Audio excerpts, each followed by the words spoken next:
Welcome, guys. Before we begin, take a moment to settle in. Find somewhere comfortable, perhaps a warm blanket, a dim room, a quiet pair of headphones. This space is meant to be gentle, unhurried, like a candle slowly flickering into the night.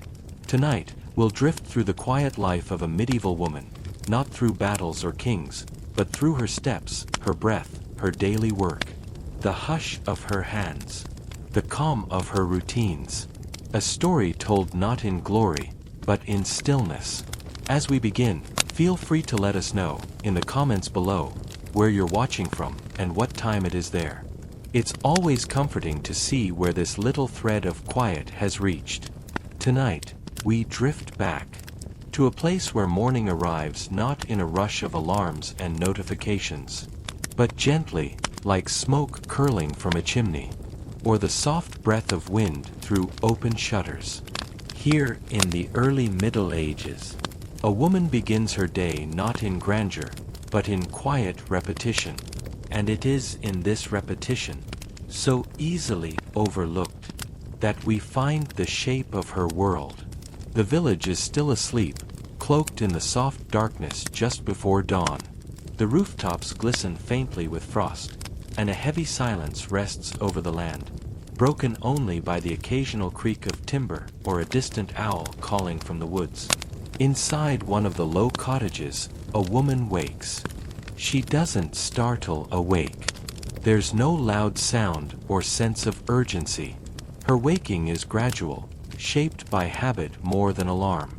The embers in the hearth have burned low, casting a faint reddish glow across the packed earth floor. Her bedding is simple, a straw mattress covered with layers of wool and linen, warm from her body, cool now that the fire's heat has faded. She sits up slowly.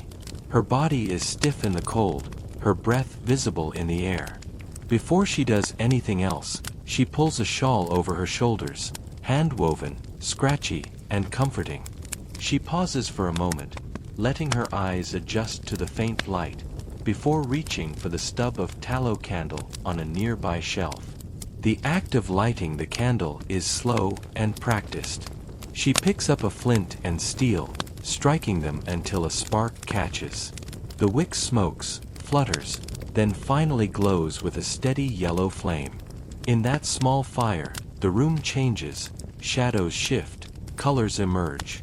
She can see her things now, a few clay bowls stacked on a shelf, a basket of mended clothes, a wooden stool by the fire.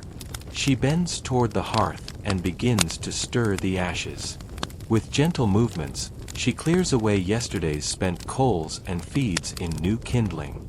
A few twigs, a wisp of dry moss, and finally a piece of wood split the night before.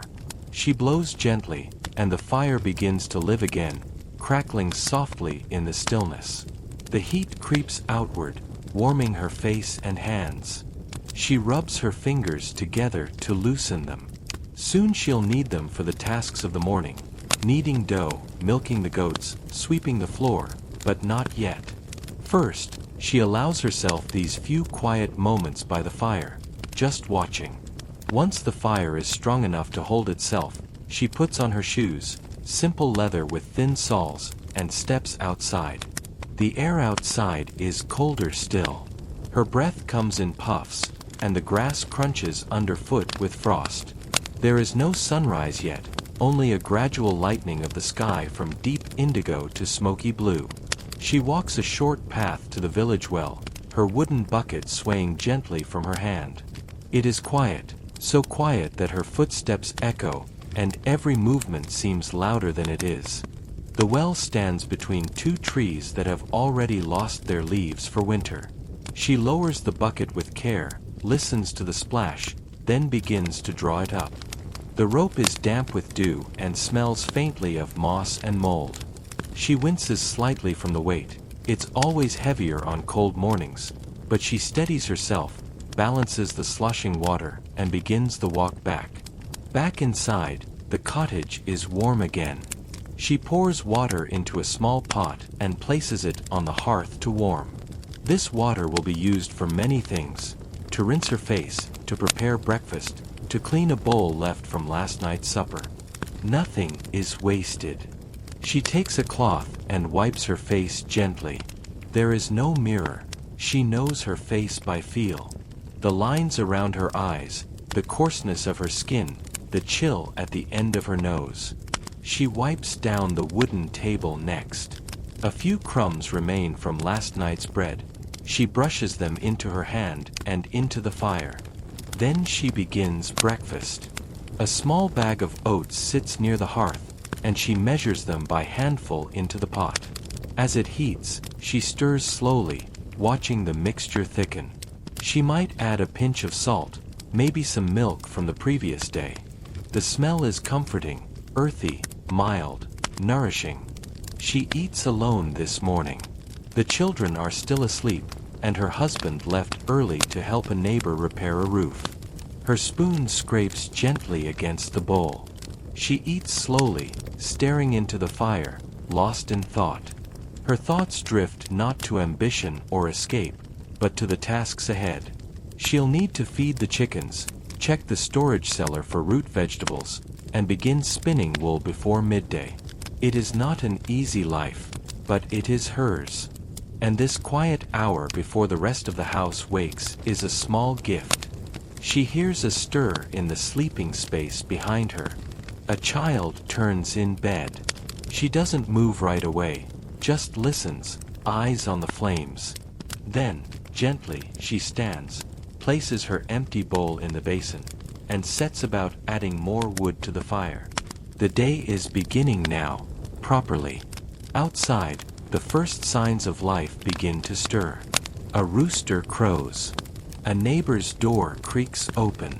Smoke begins to rise from other chimneys. The village, still quiet, begins to shift from sleep to wakefulness. She opens the shutters to let in the light, now soft and golden.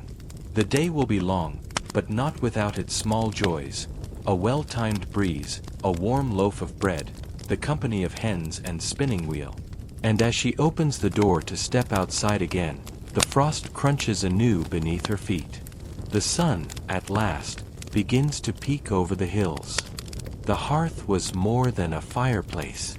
In many medieval homes, especially for women, it was the axis around which the day slowly turned. By mid-morning, the glow of sunrise has reached its full strength.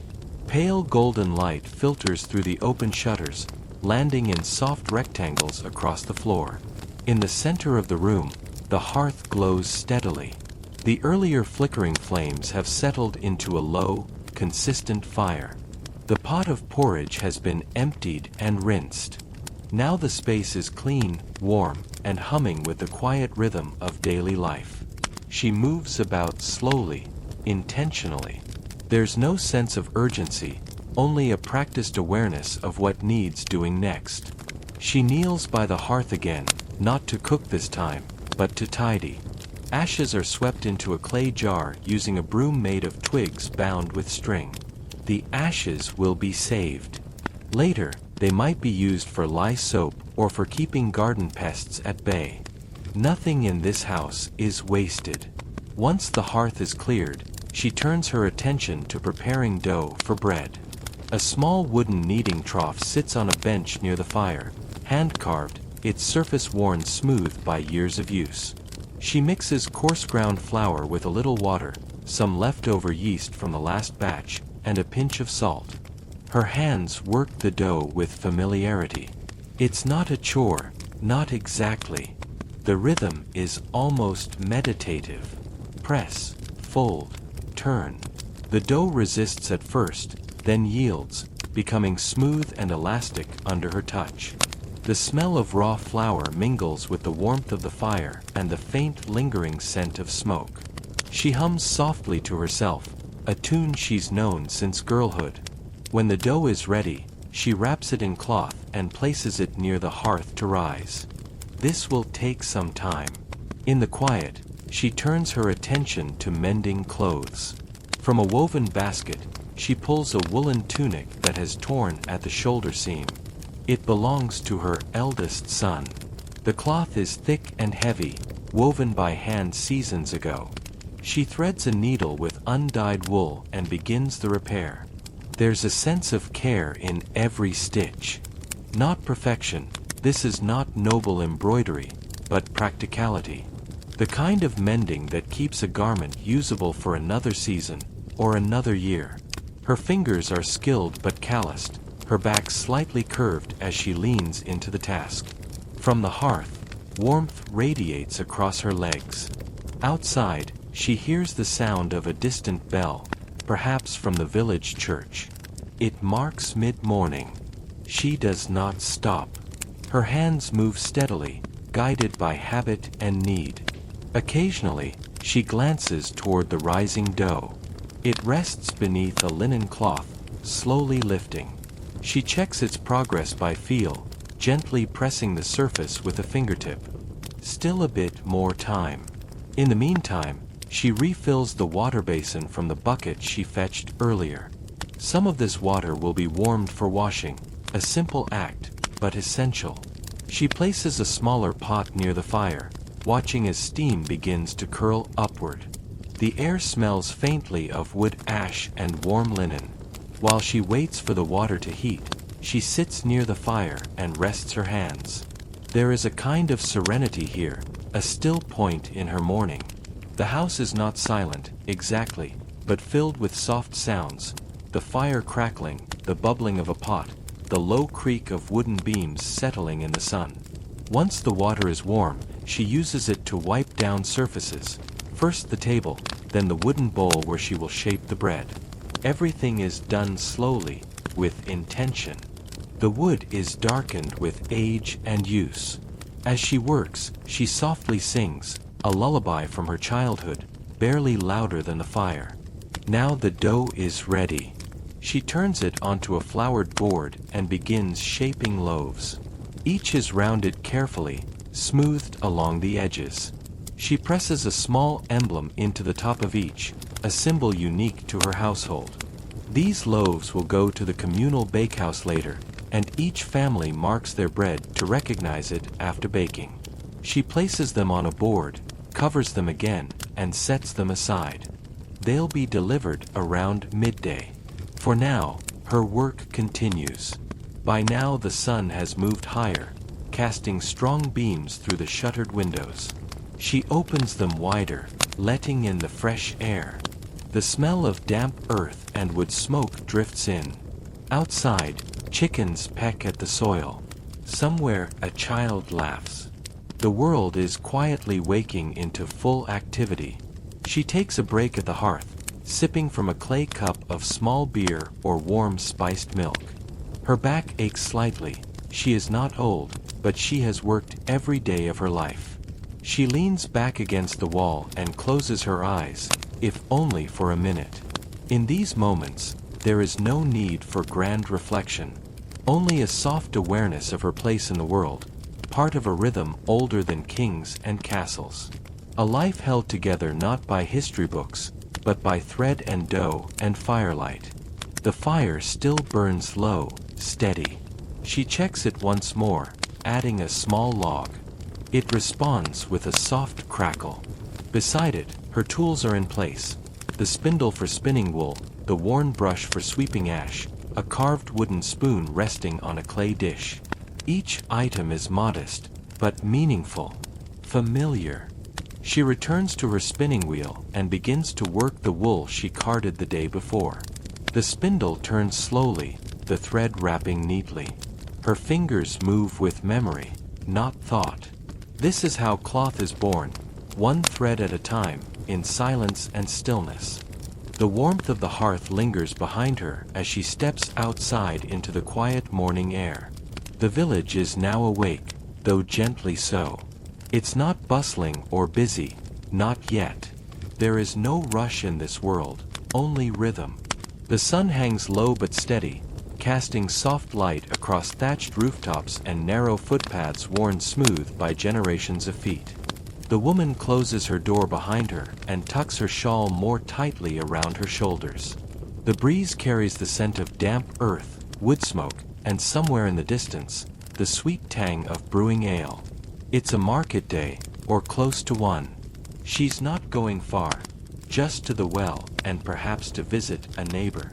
But these small journeys hold their own meaning. At the well, a few other women have already gathered. They speak softly, their voices low and steady, not to avoid being overheard, but because the mood does not call for loudness. One woman has a toddler tugging at her skirt. Another is pouring water from one bucket into a clay jug. Their talk drifts gently: weather, bread, sore backs, aching feet, the weaving that still needs doing.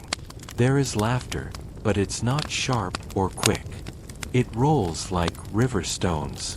These women know each other's families, know the names of their chickens and the histories of their bread ovens. Their lives intertwine not through drama, but through the quiet intimacy of repetition. The woman fills her bucket slowly. She listens more than she speaks, offering a few smiles and murmured agreements. A neighbor hands her a cutting of rosemary wrapped in cloth. "Plant this near your door," she says, "keeps spirits away." The woman accepts it with a nod. On her walk home, she pauses at the edge of the small market square. It isn't the grand kind seen in cities, just a few stalls made from cloth and wood, each shaded with faded linen. A man sharpens knives. A girl sells apples, slightly bruised but fragrant. An older woman offers spun wool, dyed with nettle and woad. The woman doesn't buy anything, but she lingers. She touches a bolt of homespun cloth with her fingertips. The texture is rough but familiar. Nearby, two goats bleat in a pen. A little boy runs past, giggling, clutching a stick shaped like a sword. No one scolds him. These are the quiet joys of the day. The square smells of animals, drying herbs, and fire-roasted onions. Someone is singing, a song with no beginning or end, more chant than melody. It blends with the sounds of wooden wheels creaking and chickens clucking, forming the low hum of a village alive. Back near her home, she stops to check on the small garden she tends. It's not much, just a patch of land near the fence, but it gives her pride. Leeks are beginning to sprout again, and hardy herbs like thyme and sage continue their quiet growth. She runs her fingers through the soil. It's still damp from last night's dew. She plucks a weed, smells the thyme, and presses the rosemary cutting into a small open space near the door, just as her neighbor suggested. Here, among the green, her mind slows. There's no grandeur in gardening, just patience and noticing. The sun is warmer now. Bees have begun their slow, lazy circuits through the air. In the background, the occasional bleat of a sheep or clang of metal reminds her she's not alone. But here, in the garden's hush, she is momentarily centered. By late morning, the street outside her cottage sees more movement. A cart rattles past, pulled by a shaggy horse. Two children carry bundles of kindling, arguing softly. The village blacksmith walks by, his apron dusted with ash. People greet one another without stopping. Nods, small waves, unspoken acknowledgments of presence.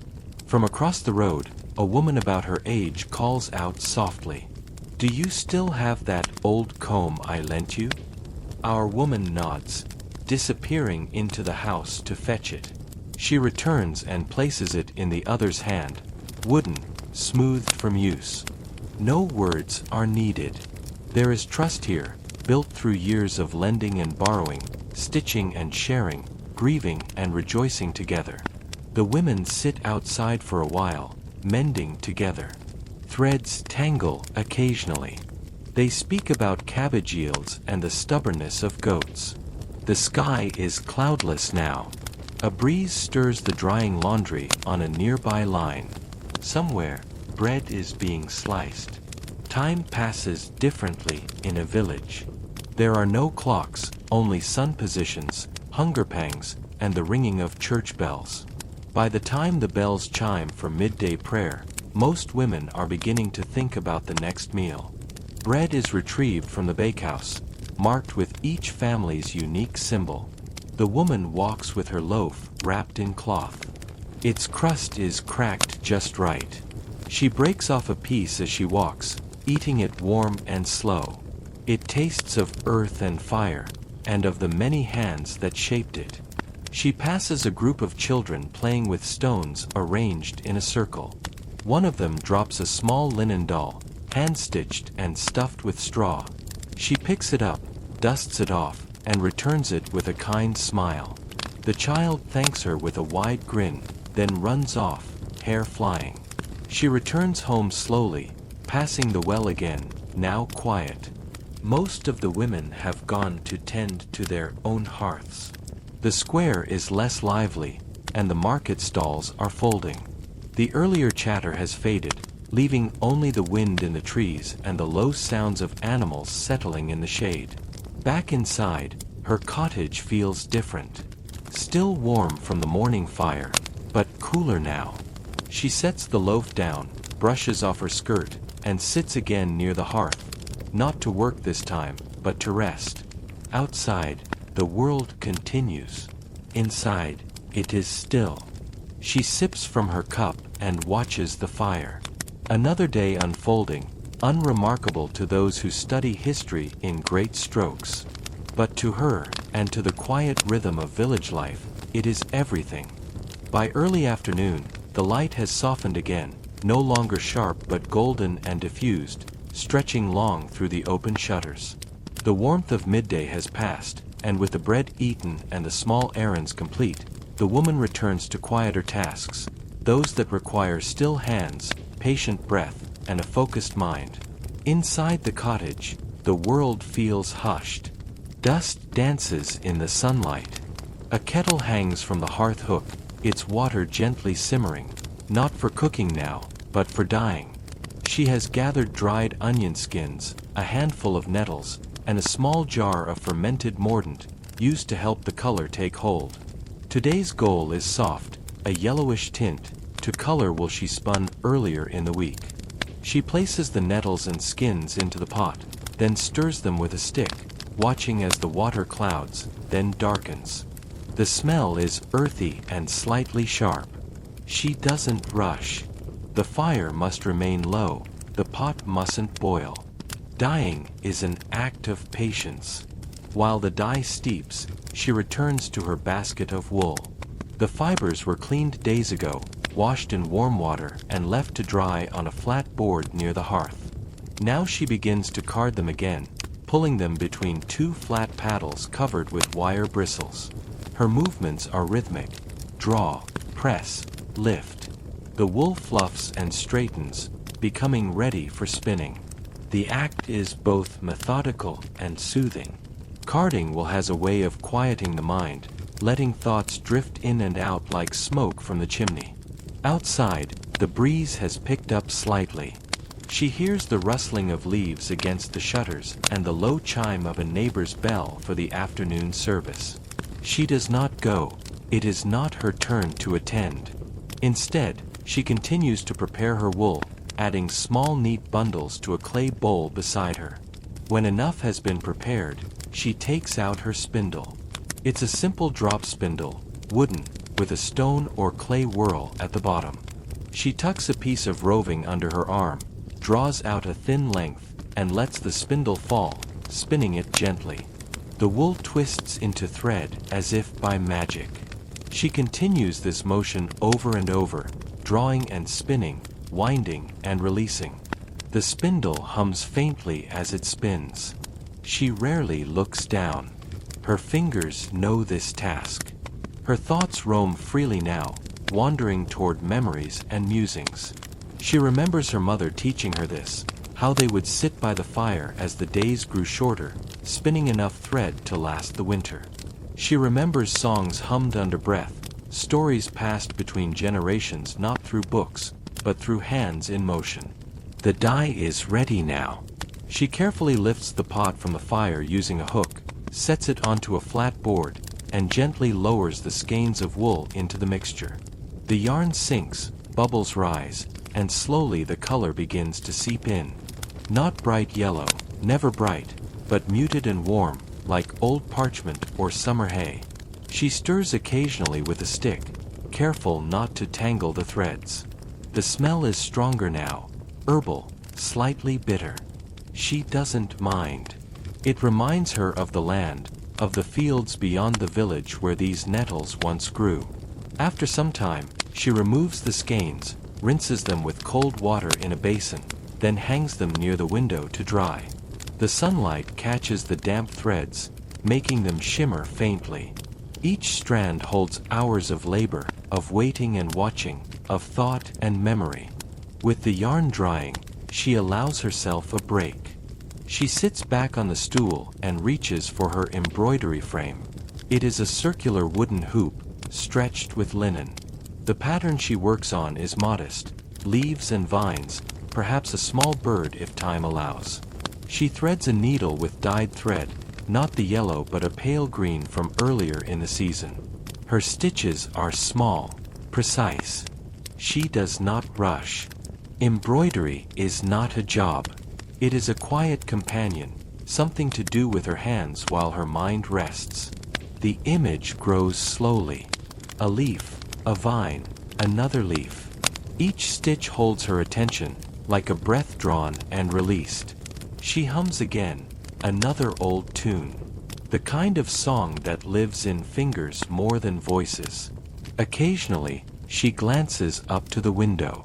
Outside, the sky has begun to shift, still blue, but tinged now with the amber hues of late afternoon. A child's laugh echoes faintly. A rooster calls. The rhythm of the village continues, slow and steady, like her stitches.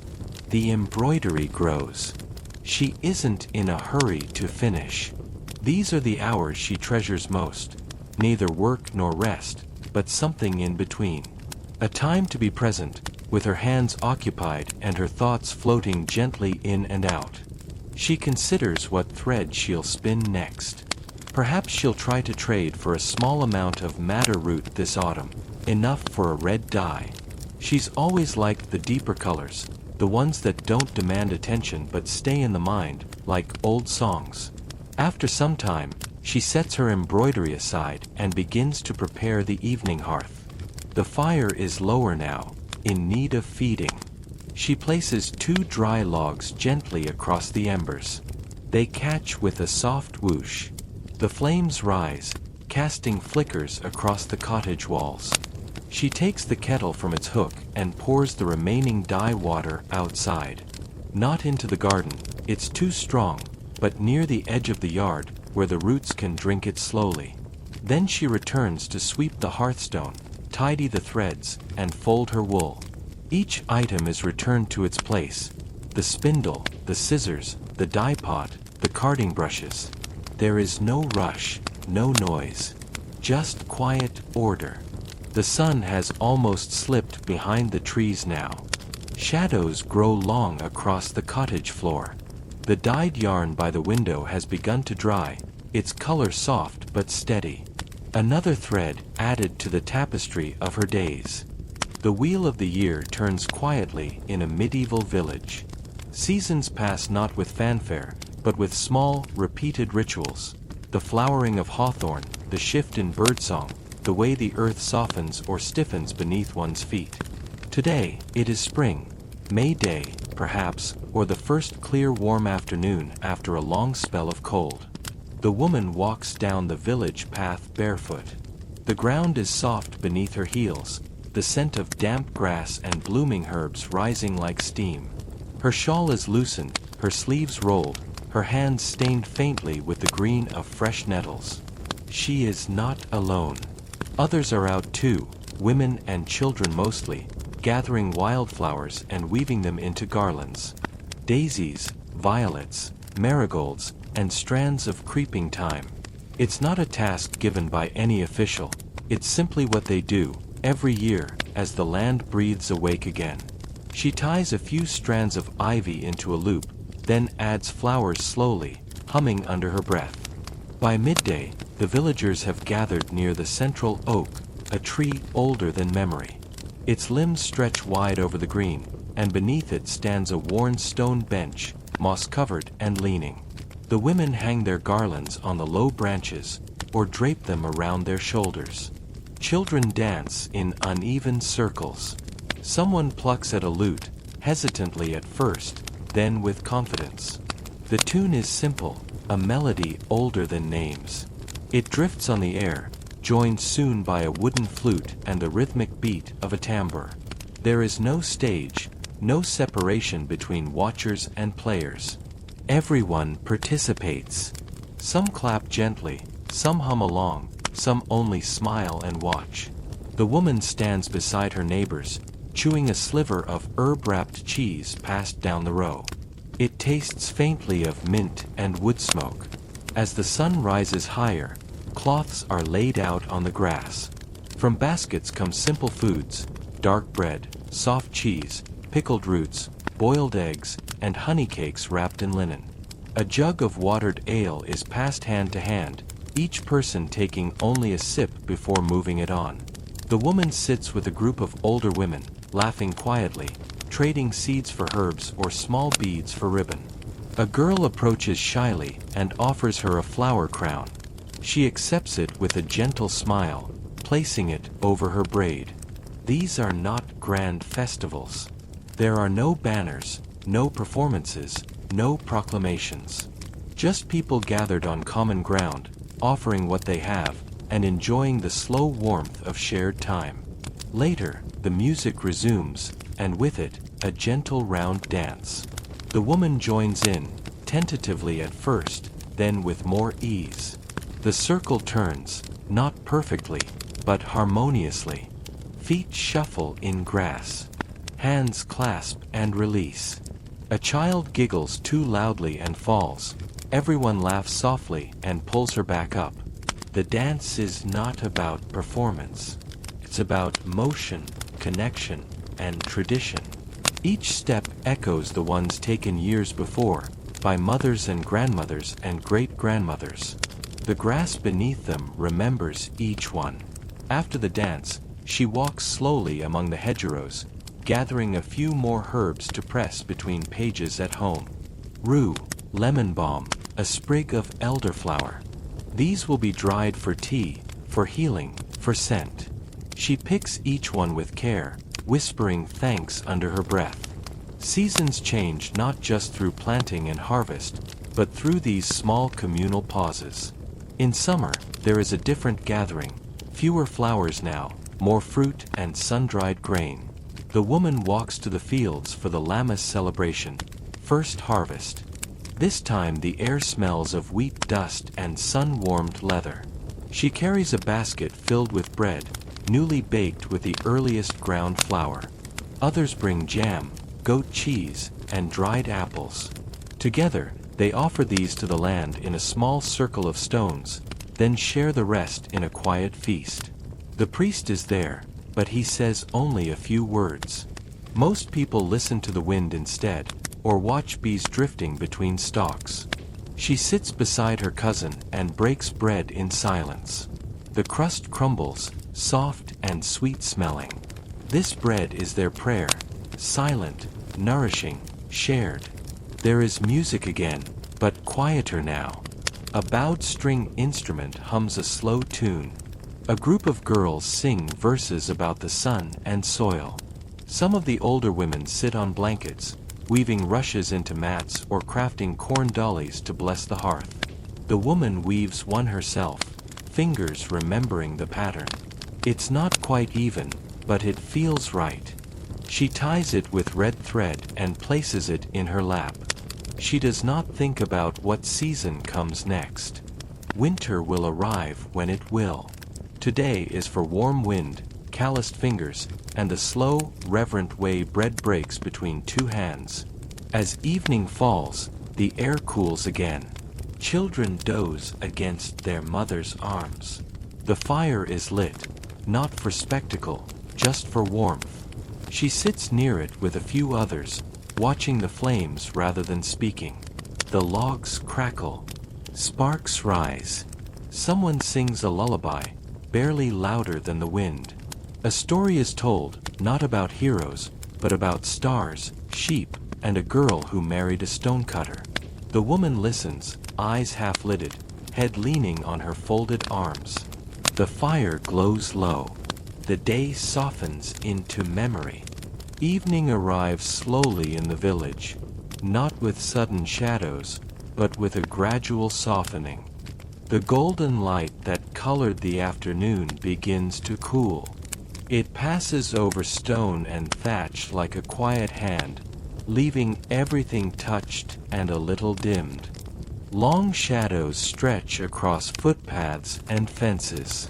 The voices of the day fade, and the hush begins to settle. Inside her cottage, the woman senses the change before the sun has fully dropped.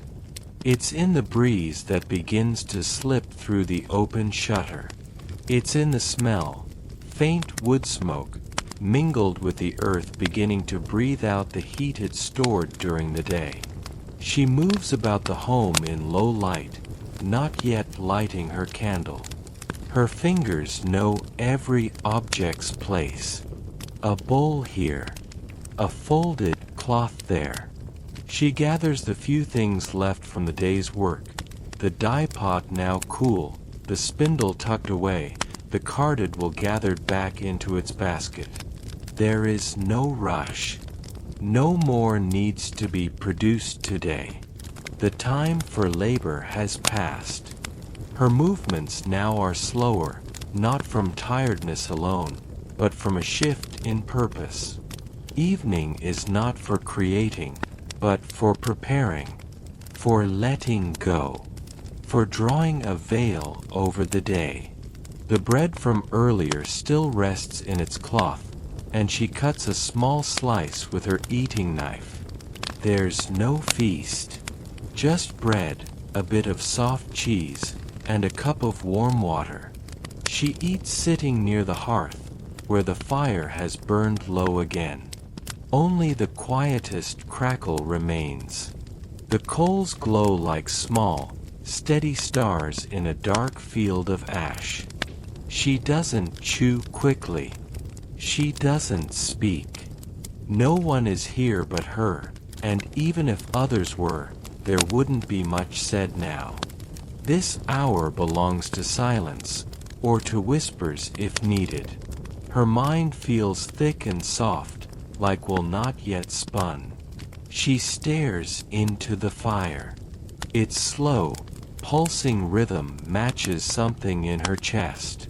Once her small meal is finished, she rises to clean the few things she's used. A cloth wiped across a bowl. The knife returned to its wooden sheath. Everything returns to its place. The table is left bare. Not spotless, just peaceful. Not waiting for more, but content with less. She pours the remaining water into the basin, tests its temperature with the back of her hand. Then, carefully, she rinses her face. Her fingers move slowly, around her eyes, over her cheeks, beneath her jaw. The water is cool now, and it feels like a closing door, a kind of blessing. She dries herself with a worn linen towel, folded many times at the edge of the shelf. Then comes the quiet act of turning down her bed. She pulls back the cover, a layered woolen blanket, heavy but comforting. Beneath, the straw mattress is still slightly warm from the morning. She fluffs the thin pillow, smoothing the fabric with her palm, then leaves it to air a little longer. Before lying down, there is still time for a few last rituals. She moves to the shelf where she keeps her book. Not a full one, not illuminated or grand, but a thin gathering of copied psalms and prayers. Written in a hand not her own. Perhaps it was a gift. Perhaps she bartered for it with thread or cheese or the labor of 2 afternoons. She cannot read every word, but she knows enough. She opens it slowly, lets the candlelight skim across the aged vellum. Her lips move quietly, murmuring syllables more felt than understood. These are not words meant to dazzle. They are meant to soothe, to offer something firm to hold onto when the world turns dim and unfamiliar. She closes the book without ceremony. No amen. No grand reflection. Just a soft exhale through her nose. She places it back on the shelf. She checks the door, places the latch gently. No danger is expected, but closure is its own comfort. Outside, the sounds have changed. No clatter of footsteps, no children's calls. Only the low whisper of trees and the faint settling noises of the village. Shutters creaking, a dog yawning, a horse shifting its weight. Back by the hearth, she lowers herself to her knees and adds one final log to the fire. Not for heat, but for comfort. It will burn slowly through the night, just enough to keep the chill at bay. The glow will flicker against the wall as she sleeps, a soft echo of the day's warmth. She sits beside it for a moment longer, arms wrapped around her knees. She doesn't think of anything in particular. Her mind feels like a still lake, undisturbed. The worries she carried earlier, about the herb garden, the torn hem of a tunic, the thinning jar of salt, are somewhere far off now. Still there, but muted. Tomorrow's burdens. Tonight does not require answers. She changes into her sleeping shift, the cloth brushed from many washings, soft against her skin. Her body is tired, but not aching. Her hands bear the signs of her work. Faint dye stains, a shallow nick from a spindle hook, the slight roughness of fingertips used to wool and water. She crawls beneath the blanket, pulling it over her shoulders. The mattress crunches softly beneath her, and the pillow cradles her head. She lies still for a long moment, listening. The fires pop. A breeze outside. Somewhere, faint and distant, a night bird calls. She doesn't chase sleep. It approaches her in its own time. She simply allows herself to lie still. Her thoughts drift.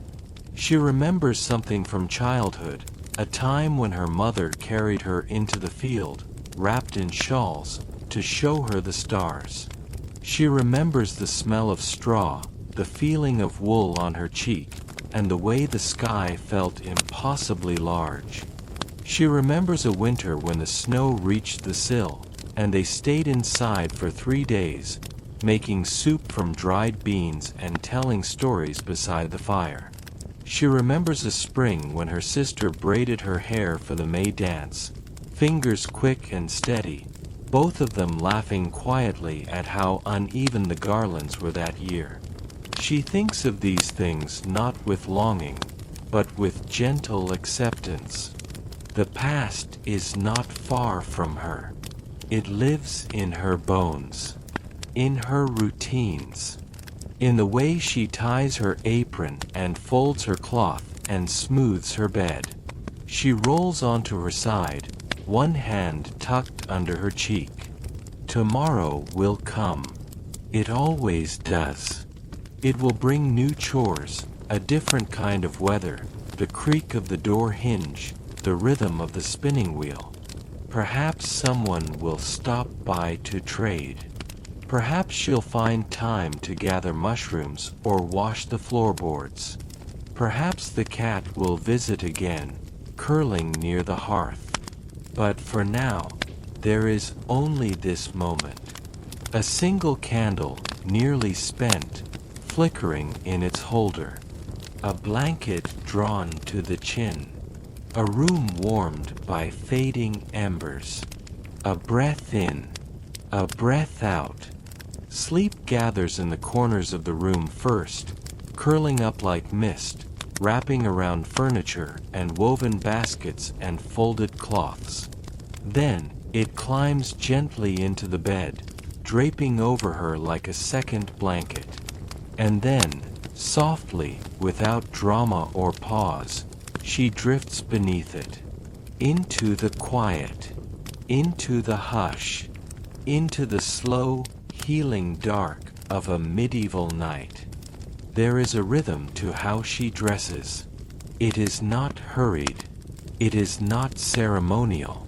It is simply the unfolding of cloth over skin, each layer carrying weight and memory. In the earliest light of morning, before the sun fully warms the world, she touches the first garment she will wear, a linen shift. It lies folded at the foot of her bed, still faintly scented with lye soap and the dry tang of sunlight from the last wash. She draws it over her head slowly, smoothing it down her arms and hips. The linen is coarse, but familiar. It clings lightly to her, warmed by her breath. This shift is not meant to be seen. It is a base layer, worn against the body. It protects her outer garments from sweat, from skin, from the daily heat of labor. She has 2 shifts, no more. One to wear, one to wash. She knows the timing of their care by heart. Over the shift comes a kirtle, a gown of wool, dyed in the softest shade of brown or faded green. She laces it at the side, fingers looping through the eyelets, pulling the cord with practiced ease. It fits closely, but not tightly. She must be able to move, bend, kneel. The wool is thick enough to hold warmth, thin enough to breathe. Worn through many seasons, it holds the memory of summer sun and winter frost. The hem is frayed. The sleeves have been patched. But still, it holds. Still, it serves. She wears an apron too, homespun, bound at the waist with a long cord. It bears the faint outline of flour and ash and earth. It has caught spills and threads, tears and tiny burns from the hearth. It is not beautiful, but it is deeply loved. On colder days, she adds a second wool layer, heavier, undyed, fastened at the shoulders with simple wooden brooches. Sometimes she wears a hood, pulled over her braid, or a coif tied under her chin. These are not adornments. They are protection. They are quiet acts of preparation. She does not wear jewelry, save for a single wooden pin, carved by her brother in a season long past. It fastens her shawl. It holds the cold at bay. And her shoes, soft leather, worn thin, tied with twine, patched with care. They are silent as she walks. She likes that. The earth doesn't need to know her passing. These clothes are not many, but they are enough. Each one has been spun, dyed, cut, and sewn either by her hands or those of someone she knows. There is no separation between maker and wearer. Her thread is still in the seams, her breath in the wool, her thoughts between the stitches. She remembers spinning the yarn by the hearth in winter, the spindle humming slowly. She remembers the scalding water of the dye bath, the smell of nettles and weld, the steam that rose like incense. She remembers the weight of the shears as she cut the fabric, hands trembling slightly at the first slice. These clothes were not bought. They were born. They are not just garments. They are companions. When she wears them, she wears her days. Sometimes, in the hush of afternoon, she tends to her clothes with quiet care. She takes the tunic from its peg, lays it across the table, and examines the seams. If a hem is loosening, she threads her needle. If a patch has pulled away, she adds another. She does not try to make it perfect. Perfection is not expected. Only usefulness. Only care. Her stitches are steady, not decorative, just strong. A line of running stitch along the edge. A whip stitch to close the gap. She murmurs to herself as she works, or hums. A tune passed down from her mother, who hummed it while mending her own gowns, in a different cottage, under a different roof. She wonders where those clothes are now. Buried, perhaps. Reclaimed by the soil. Torn and scattered. Or maybe, somewhere, still folded, still holding the scent of old soap and lavender. Clothes do not live forever. But while they do, they carry memory in every fiber. When she washes them, it is a full-day task. She hauls water from the well, pours it into a basin of wood or clay. The lye soap is soft and gray, made from ash and fat. It smells faintly of smoke and salt. She rubs it into the linen first, kneading the fabric between her palms, then rinses with cold water from a second bucket. Wool is handled more gently, dabbed, soaked, pressed, never wrung. She knows how to read the fabric like a friend. She listens to its quiet resistance. She works slowly, patiently. Once washed, she lays the garments out to dry across a low hedge or flat rock. The wind will finish the task. The sun will bless it. And when she retrieves them, stiff with air and light, she will fold each one with reverence, smoothing the edges with her hands. And then there are the clothes she no longer wears. The ones worn thin beyond repair. The sleeves frayed to nothing. The bodice torn at the underarm. She does not throw them away. Some are cut into strips, used for binding wounds, polishing spoons, wrapping herbs. Some are saved for future thread, unraveled slowly, woven anew into a second life. Some she burns in the hearth, watching the smoke curl upward, soft and gray, like the breath of a memory released. She does not mourn these clothes. She thanks them. They served well. They sheltered her body. They held her scent. They moved with her labor. They carried her through seasons.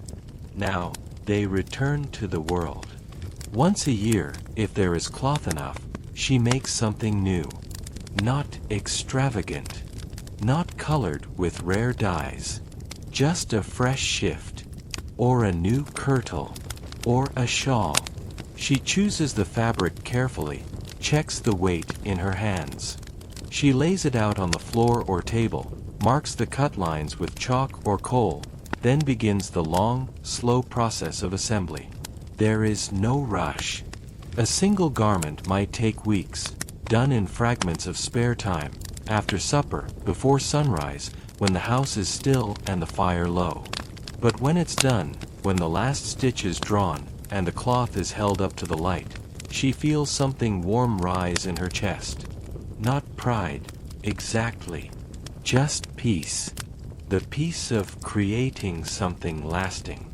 The peace of having one more thing to wrap around her on a cold morning. And sometimes, late at night, as she lies beneath her blanket and the candle flickers on its final inch, she thinks about how much of her life has been spent in fabric. Wrapped in it. Folded into it. Breathing through it.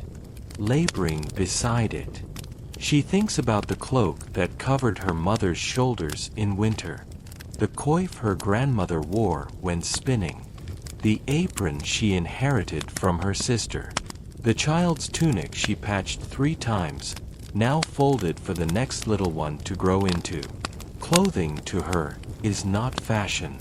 It is not expression. It is continuity. It is softness against the roughness of life. It is care, stitched over and over into seams. It is the hush between the noise. It is what she wraps around herself when words are not enough. It is what she folds with love. It is what she wears in silence. It is what she hands down. And always, always, it is enough. The kitchen is not a room set apart in this cottage. It is the center. The fire, the hearth, the worn wooden table, they are not surrounded by life. They are life. Here, in the slow breathing of the home, a medieval woman prepares food not with recipes or precision, but with intuition, with memory, with habit worn smooth over years of repetition. There is no pantry as we might know it. No shelves lined with options. There is only what the land has given, what has been stored with care, and what her hands can transform. The morning begins with bread. She rises before the sun, draws water from the well, measures flour by handfuls from the cloth sack near the hearth. The flour is coarse, milled from barley or rye, with flecks of chaff still nestled in the powder. She adds a pinch of salt, saved from trade, precious and measured. Into the mix she stirs a bit of sourdough starter, a bit of dough from the last batch, kept alive like a quiet spirit. She kneads slowly, not looking at her hands. They know what to do. The dough pushes back, resists, then yields. She feels it warm under her palms, alive. When it's ready, she lays it beneath a cloth and sets it near the fire to rise. It will be baked in the communal oven later, shared with neighbors, marked with her family's sign, watched with quiet pride. While the dough rests, she prepares the first meal of the day. There is no breakfast in the modern sense. There is instead what the fire allows: warm porridge thickened with milk if the goats have yielded well, or perhaps thinned with water when the seasons are lean. A slice of yesterday's bread, toasted on the hearthstone. A smear of dripping or soft cheese, wrapped in cloth the night before. She eats standing, or seated on the stool by the hearth.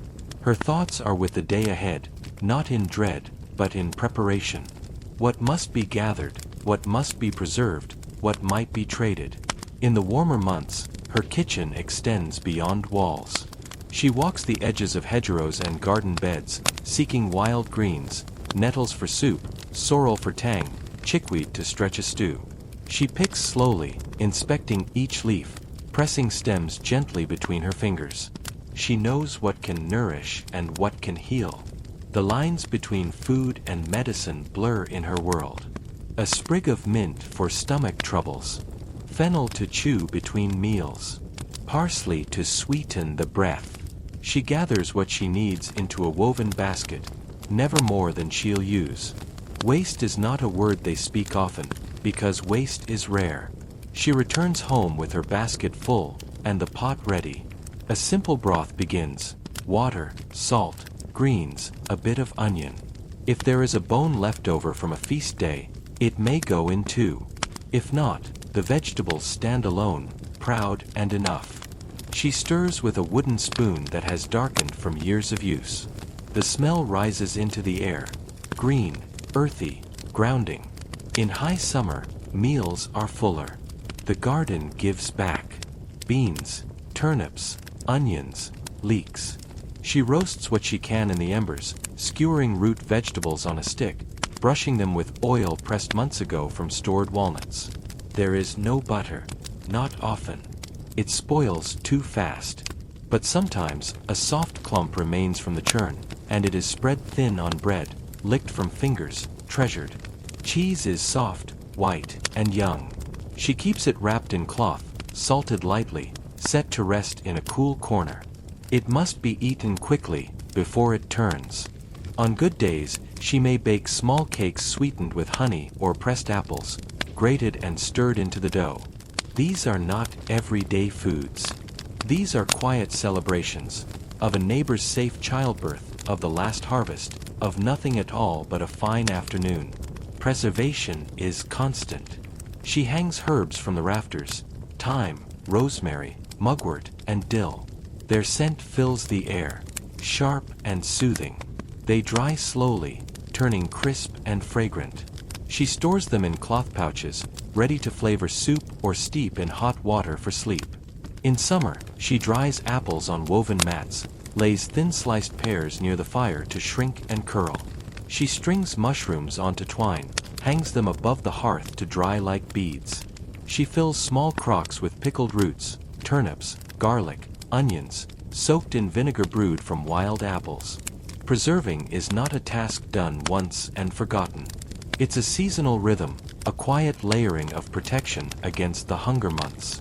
She hums while she works, or sings gently to the herbs, half remembering rhymes passed down from women long gone. In winter, the kitchen becomes stiller, colder, quieter.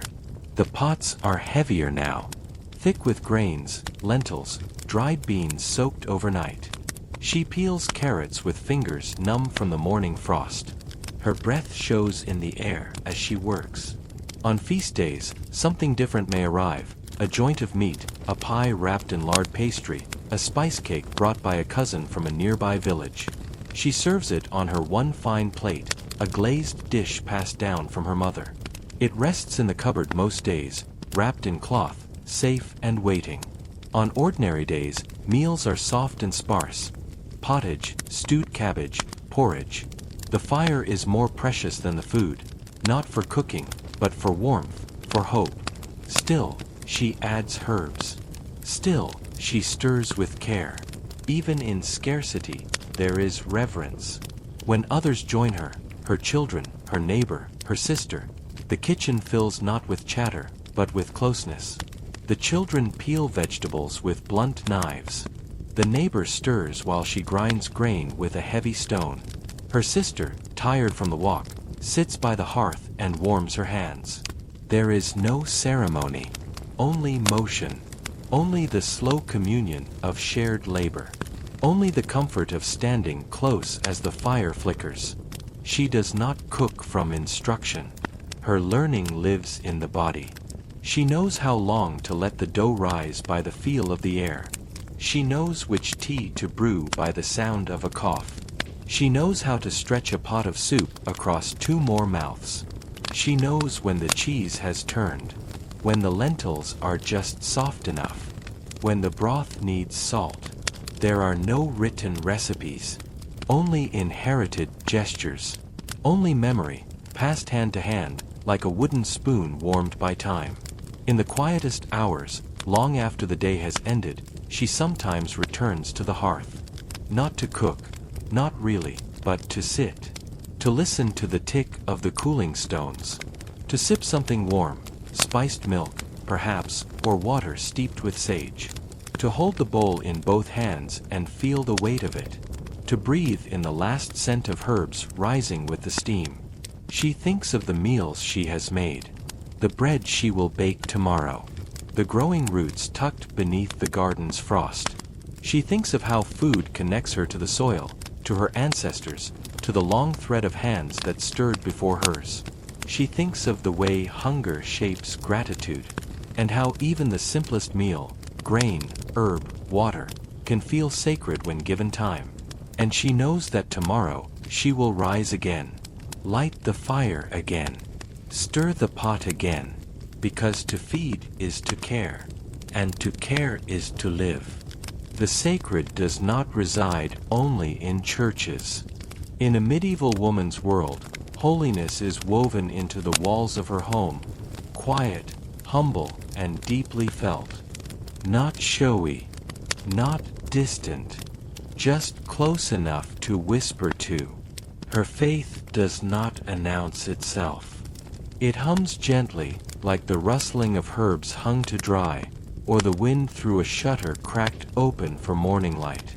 She lives not in sermons, but in gestures, the crossing of herself before a task, the whisper of a saint's name before lifting something heavy, the pause beside the fire when thunder begins to stir beyond the hills.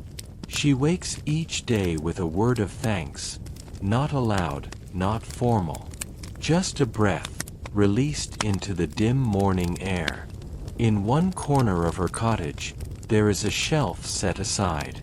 It is small, just wide enough for a wooden cross, a candle stub, and a few pebbles gathered from a stream that's known to bring luck. This is her altar. It isn't elaborate. There are no relics here. No gold.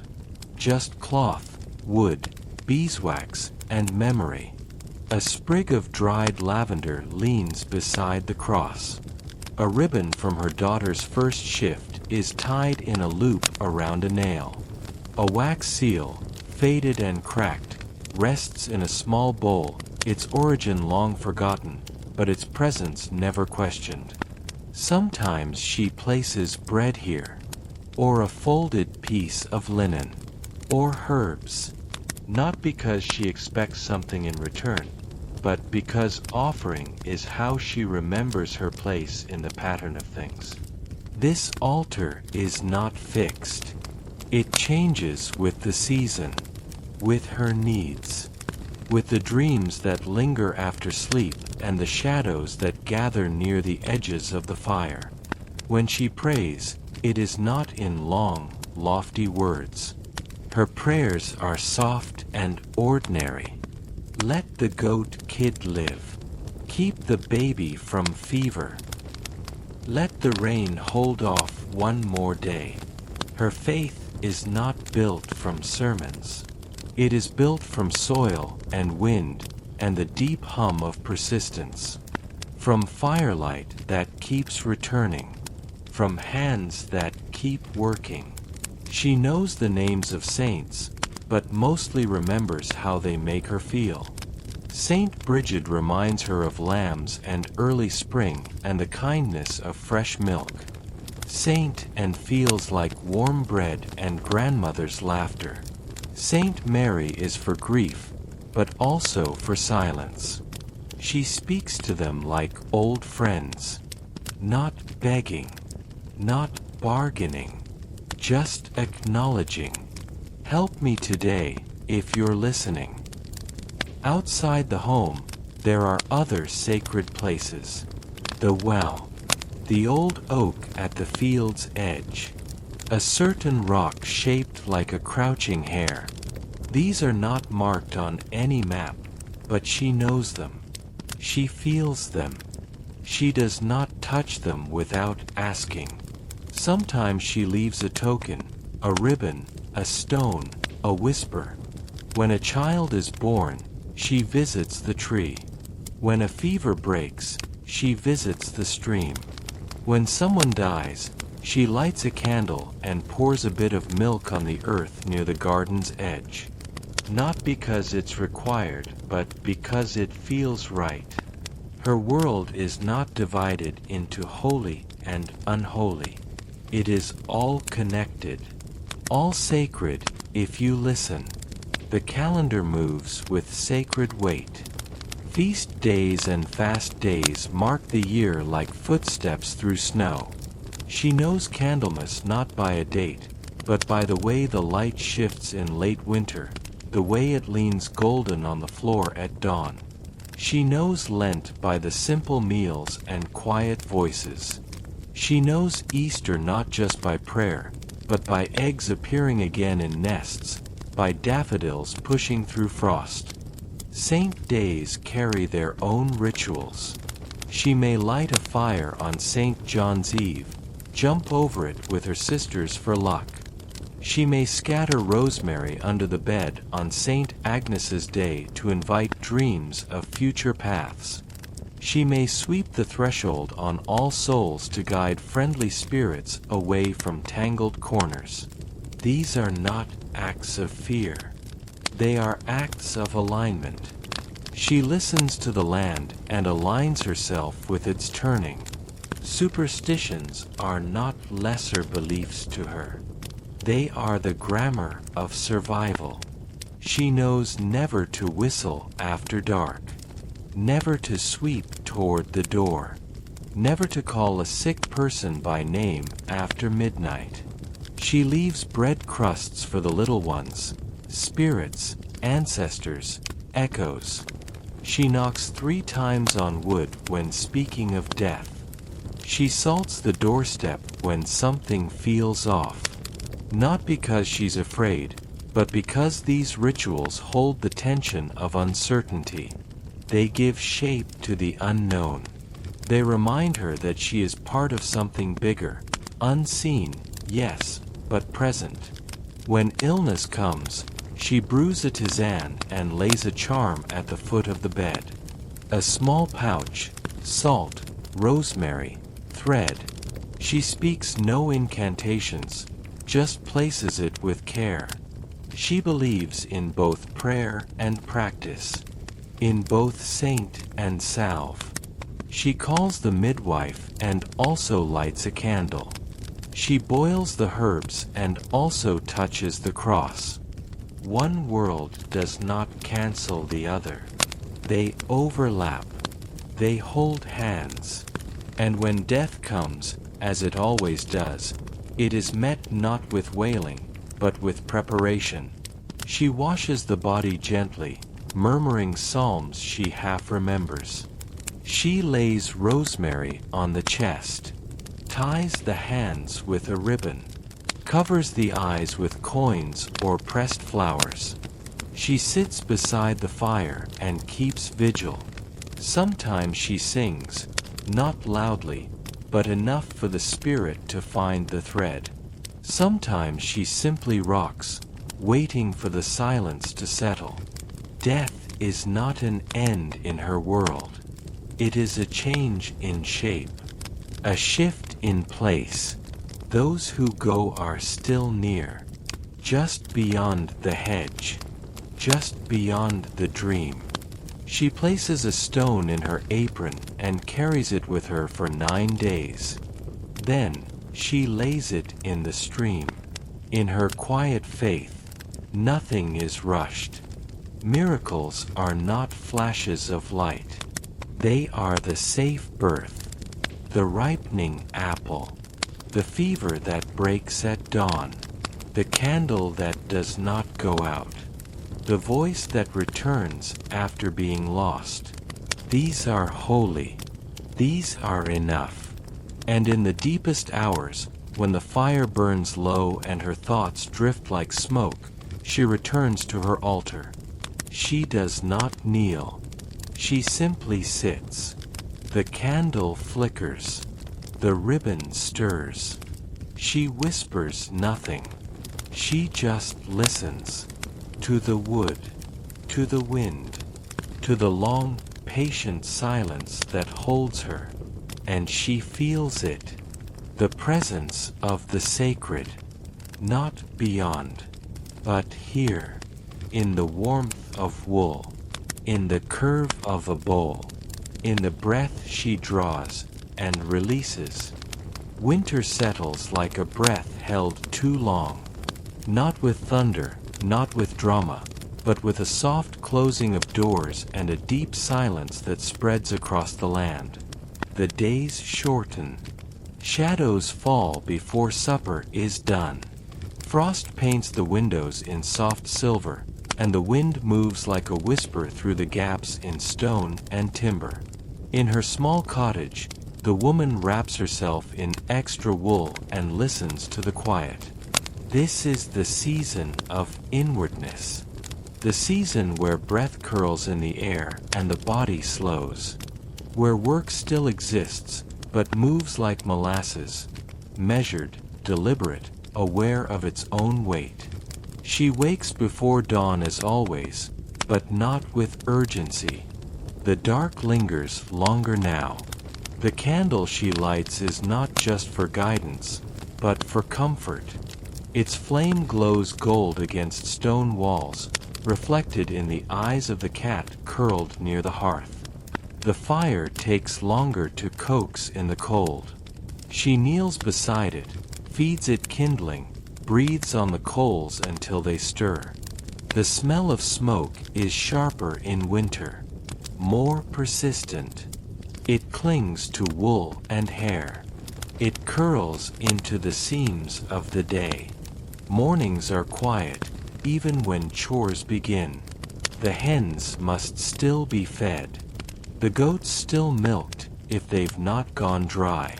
But her steps are slower. Her fingers ache more in the cold. She layers herself in old wool, mended mittens, shawls wrapped twice around. Her breath fogs as she steps outside, crunching across frozen ground. The world is still. Trees stand bare, like skeletons reaching skyward. No birds sing. Only the crows, thick-voiced and sparse.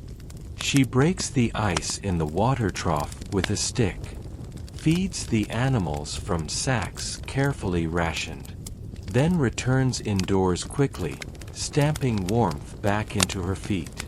Indoors, the day is filled not with harvest or planting or dyeing, but with smaller, slower things. Spinning is a winter task. There is little else to do when the earth sleeps. She sits near the fire and draws thread from combed wool, the spindle turning slowly in her lap. Her fingers stay busy while her thoughts drift. The rhythm of the wheel is soothing. A hum, a whisper of fiber becoming form. She thinks of spring garments not yet sewn, of blankets yet to be woven. She thinks, too, of stories. Winter is the season of stories. Not loud ones. Not heroic epics. But the kind of tales that unravel gently, like thread from a spindle. Stories of clever foxes, lost children found by saints, a mysterious light that led a woman safely home. Some she remembers from childhood. Others are fragments, half-remembered endings, a beginning with no middle. They are not written down. They live in memory, in voice, in the hush between tasks. Afternoons stretch longer in the cold. She bakes bread if the flour holds out, or prepares soup from lentils and root vegetables, thickened with barley. The warmth from the pot is a gift. She holds her hands over the rising steam, watches it curl like breath into the rafters.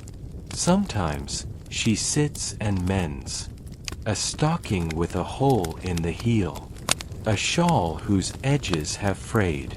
She sews slowly, not only to fix, but to pass the time gently, without rush. She may hum as she works, or speak softly to herself. Words are not always needed. The stitching itself becomes a kind of prayer. Light fades early. By mid-afternoon, the shadows stretch again. She lights another candle, adds a log to the fire, draws the shutters closed. Outside, the wind grows sharper. Not loud, just constant.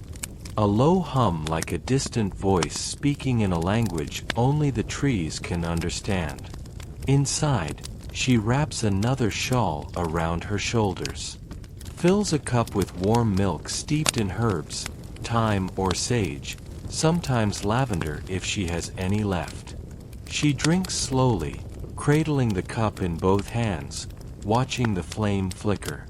The heat reaches her stomach, then spreads like comfort. Evenings are long. There is no rush to sleep, but no desire for wakefulness either. She sits near the hearth, maybe with her spindle, maybe just with thought. Sometimes a neighbor comes. They sit together, not needing to speak much, just the comfort of shared silence, shared light. She listens to the creak of the firewood, the soft hiss of sap, the murmur of the wind through thatch. She remembers winters past, when snow reached the window ledge, when food was thinner, when laughter came only in dreams.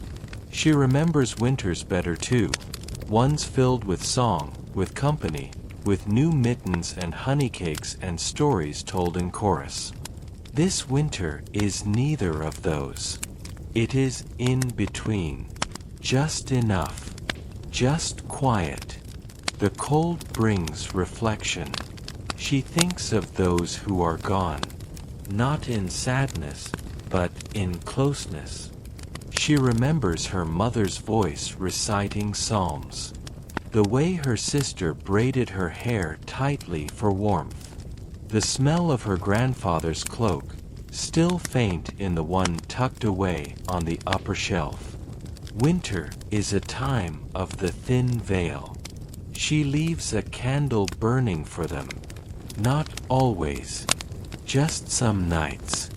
When the air feels heavy with memory. She marks the solstice with no fanfare. Only a sense, deep in her bones, that the dark is now as deep as it will go. That tomorrow, the light will linger a few heartbeats longer. She opens the shutter just enough to see the stars. They glint in the frozen sky, bright, sharp, unmoving. She breathes in the cold air, breathes out warmth, then closes the window and returns to her fire. Midwinter is not bleak. It is still. It is patient. It teaches her to listen, to wait, to rest. She learns to find richness in the simplest moments. A good flame, a full bowl, a steady spindle, a neighbor's presence, the peace of silence, the promise of light returning. It teaches her that not all living must be loud, that sometimes survival is sacred, that warmth shared is a blessing, that even the earth, in its sleep, is dreaming of spring.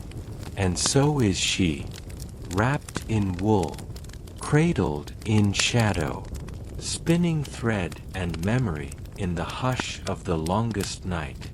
The day ends where it so often begins, at the hearth. The fire is low now, no longer needed for boiling or baking. Just glowing, quiet and steady, like a heartbeat at rest. The shadows grow long, then dissolve completely. Outside, the world is dark. Inside, it softens. This is the hour of stories. Not the kind told in books. Not the kind anyone writes down. But the kind spoken low, while hands are still moving, or while children drift toward sleep, or while two women mend in silence and one finally says, "Do you remember the one about the old man and the goose?" And so it begins. Stories arrive not with trumpets, but with breath. They emerge like mist, unfolding, unfurling, meandering through memory. They aren't told for lessons, though they often carry one. They aren't told for laughs, though laughter sometimes finds its way in.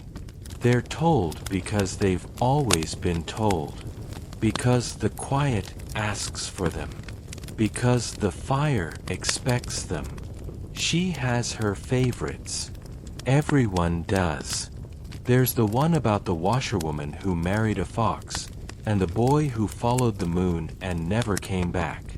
The story about the girl who whispered secrets to a tree for 100 years until the tree whispered back. And the one about the saint who carried water in her apron without spilling a drop.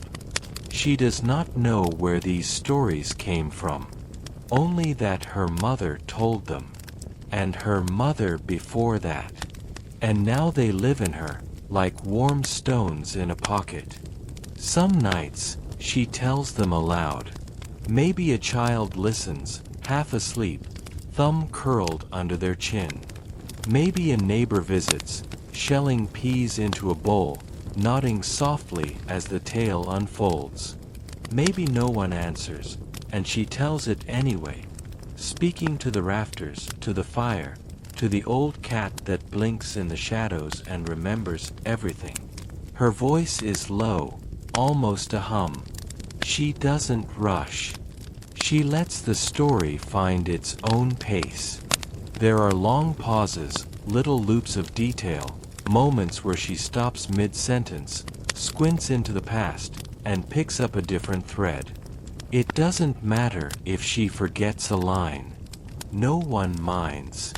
Stories in her world are not fixed. They are shaped like dough, kneaded and stretched by every tongue that speaks them. Songs are part of this too. Not the grand kind sung in churches.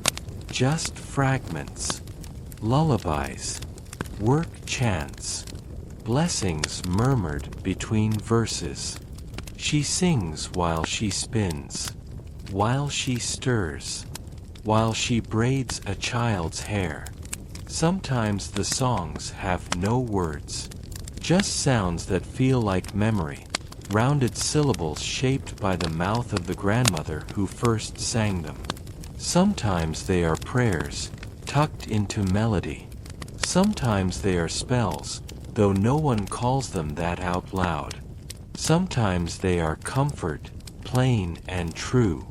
Sleep, little branch, she sings. Grow soft, little seed.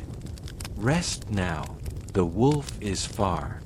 She doesn't sing for an audience. She sings because it makes her feel less alone. Because the walls remember songs. Because the floor listens. Because her own ears need the reassurance. In this hour, no one argues. No one demands. Even children understand the hush. The hearth flickers. The shadows dance. The voice weaves. A thread of story connects everybody in the room, silent or sleeping, busy or still. Even those who are not here. Especially them.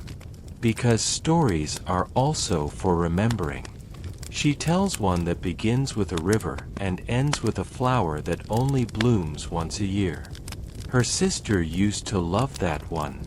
She tells one about the girl who tricked the tax collector with a riddle. Her mother used to laugh at that part, hand to her chest, shaking her head. She tells one she only half remembers, the rest filled in with breath and guesswork. But the shape is still there. That's what matters. The shape. In this way, no one is ever entirely gone. She wonders, sometimes, how many stories have been lost. How many names once spoken aloud now rest in earth or river or wind. She wonders too, if one day her voice will linger in someone else's telling.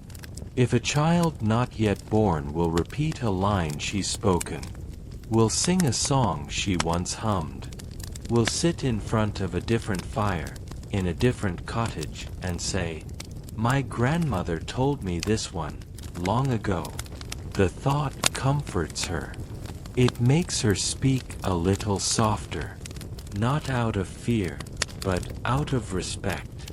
These stories are not hers to own. They pass through her, like light through stained glass. She tells a short one now, about a girl who fell asleep under a tree and dreamed of summer, even in midwinter. When she woke, there was a single green leaf in her hand.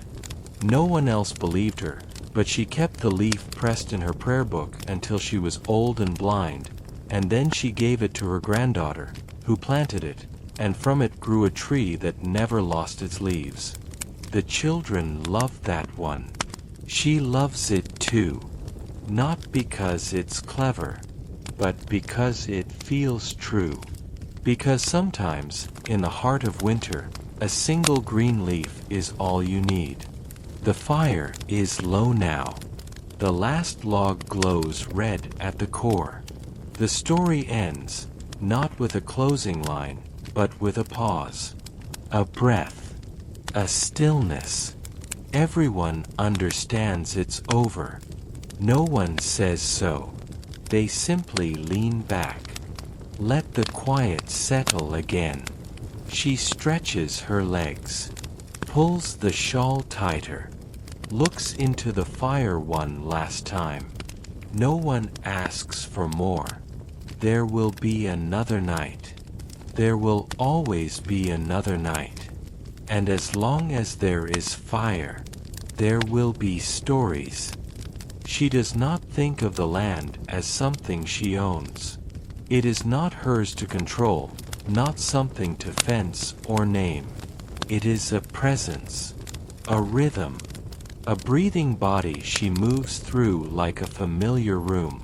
She walks the same narrow paths each day, not paved, not marked, just worn by centuries of steps. Her own, her mother's, her grandmother's. The path curves gently down toward the well, across the meadow where geese graze, into the wooded edge where nettles and mushrooms cluster in the shade. These are not places she maps.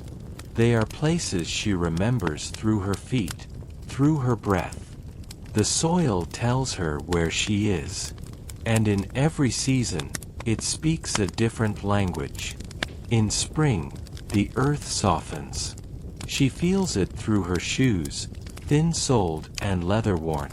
The path gives way a little more with each step.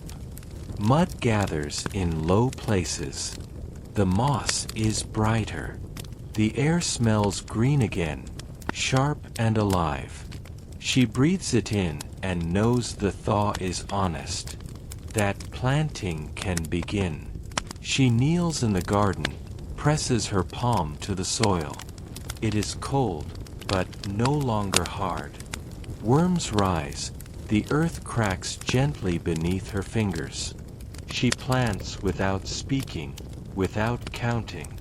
A few seeds here, tucked into lines drawn with a stick. Beans, leeks, cabbages. She presses them down gently, murmuring, not a prayer exactly, but something close. Rest well. Come back strong. She does not need to mark the rows. Her hands remember where they are. In summer, the land glows. The grasses reach her knees. Paths narrow under growth. She parts wildflowers with her skirt and collects what she needs.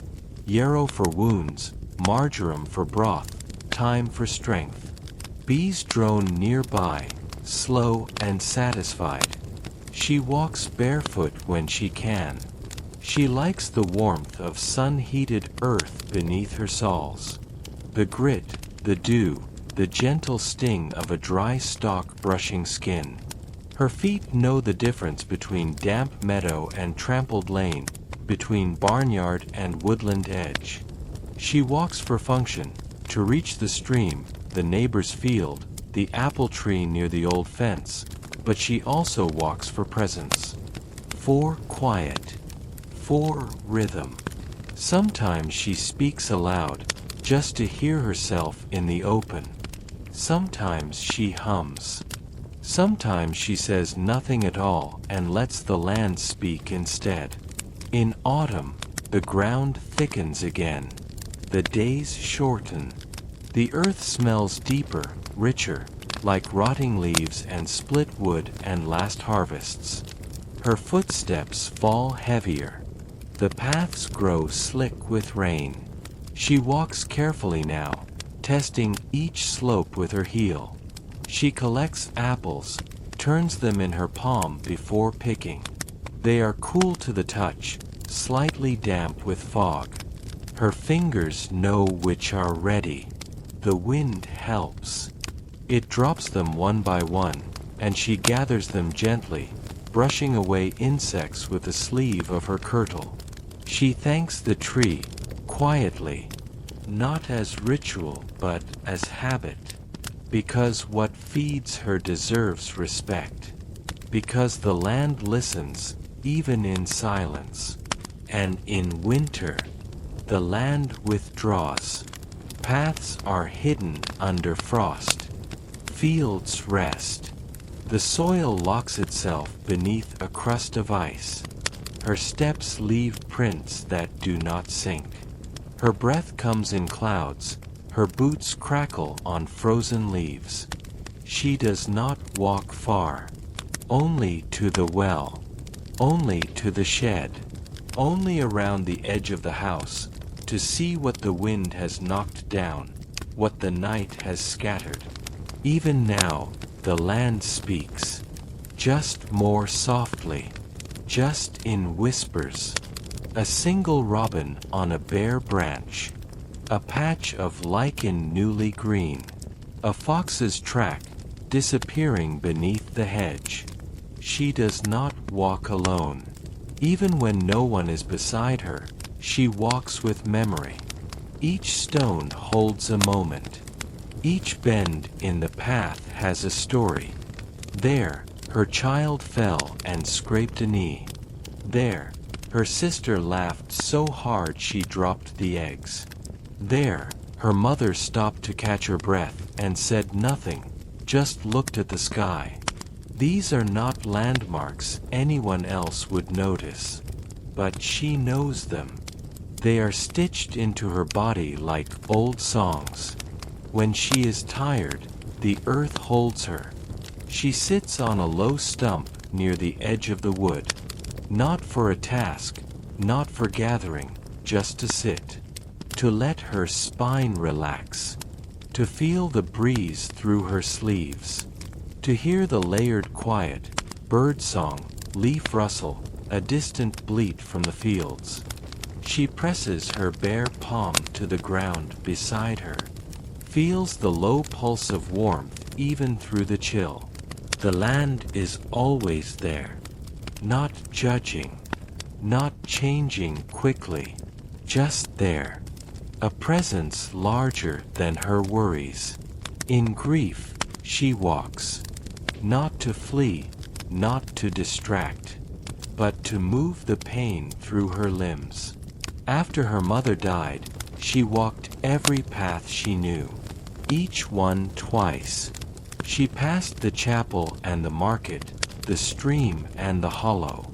She passed the places she and her mother once knelt together, gathering herbs, laughing softly about nothing. She did not cry while walking.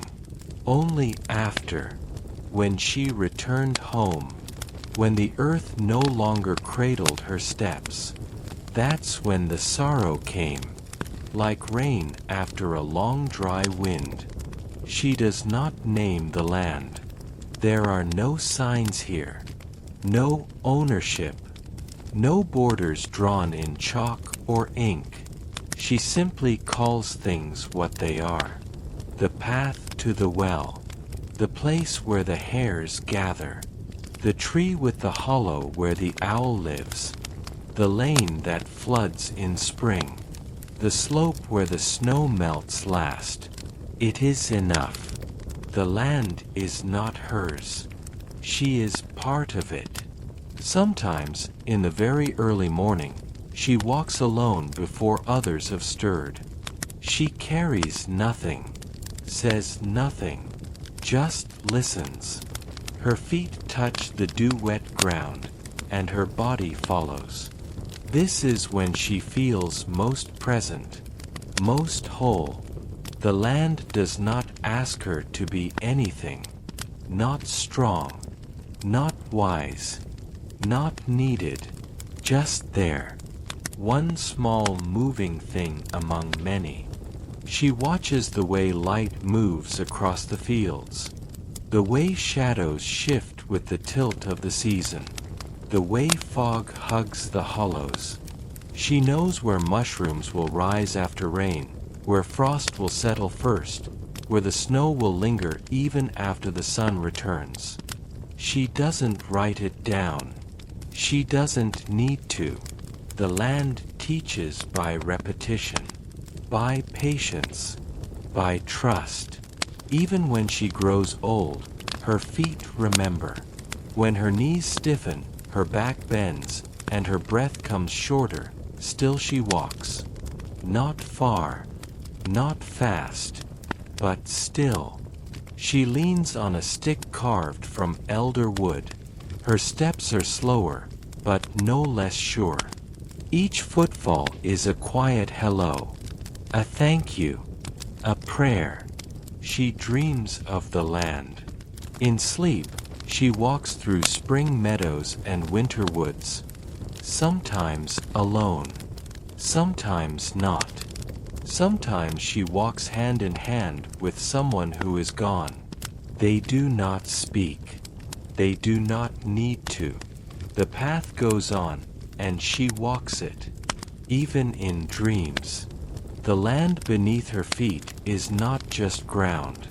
It is memory. It is witness. It is teacher. It is sanctuary. Every path she walks with care, with breath, with knowing. And when she is gone, the land will still hold the shape of her steps, worn into earth, soft as time, quiet as a life well lived. Not all women in her village can read, fewer still can write. Books belong to churches and monasteries, letters to those who can pay for parchment and seal. Ink is precious. Words, when captured on vellum, are treated with awe, read aloud as though sacred, held as though alive. But still, she writes. Not often, not for display, and not always with ink.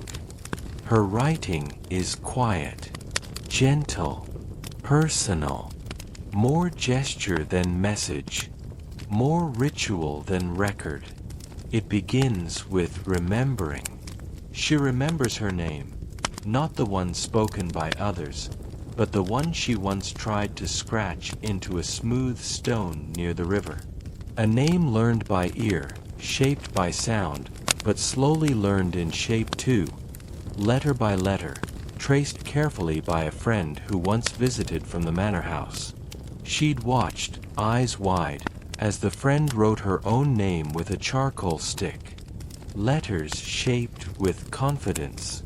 That night, our woman had taken a coal stub from the hearth and tried it herself, on the edge of the table, then on the wall beside the door. Tentative curves, awkward lines. They didn't last long.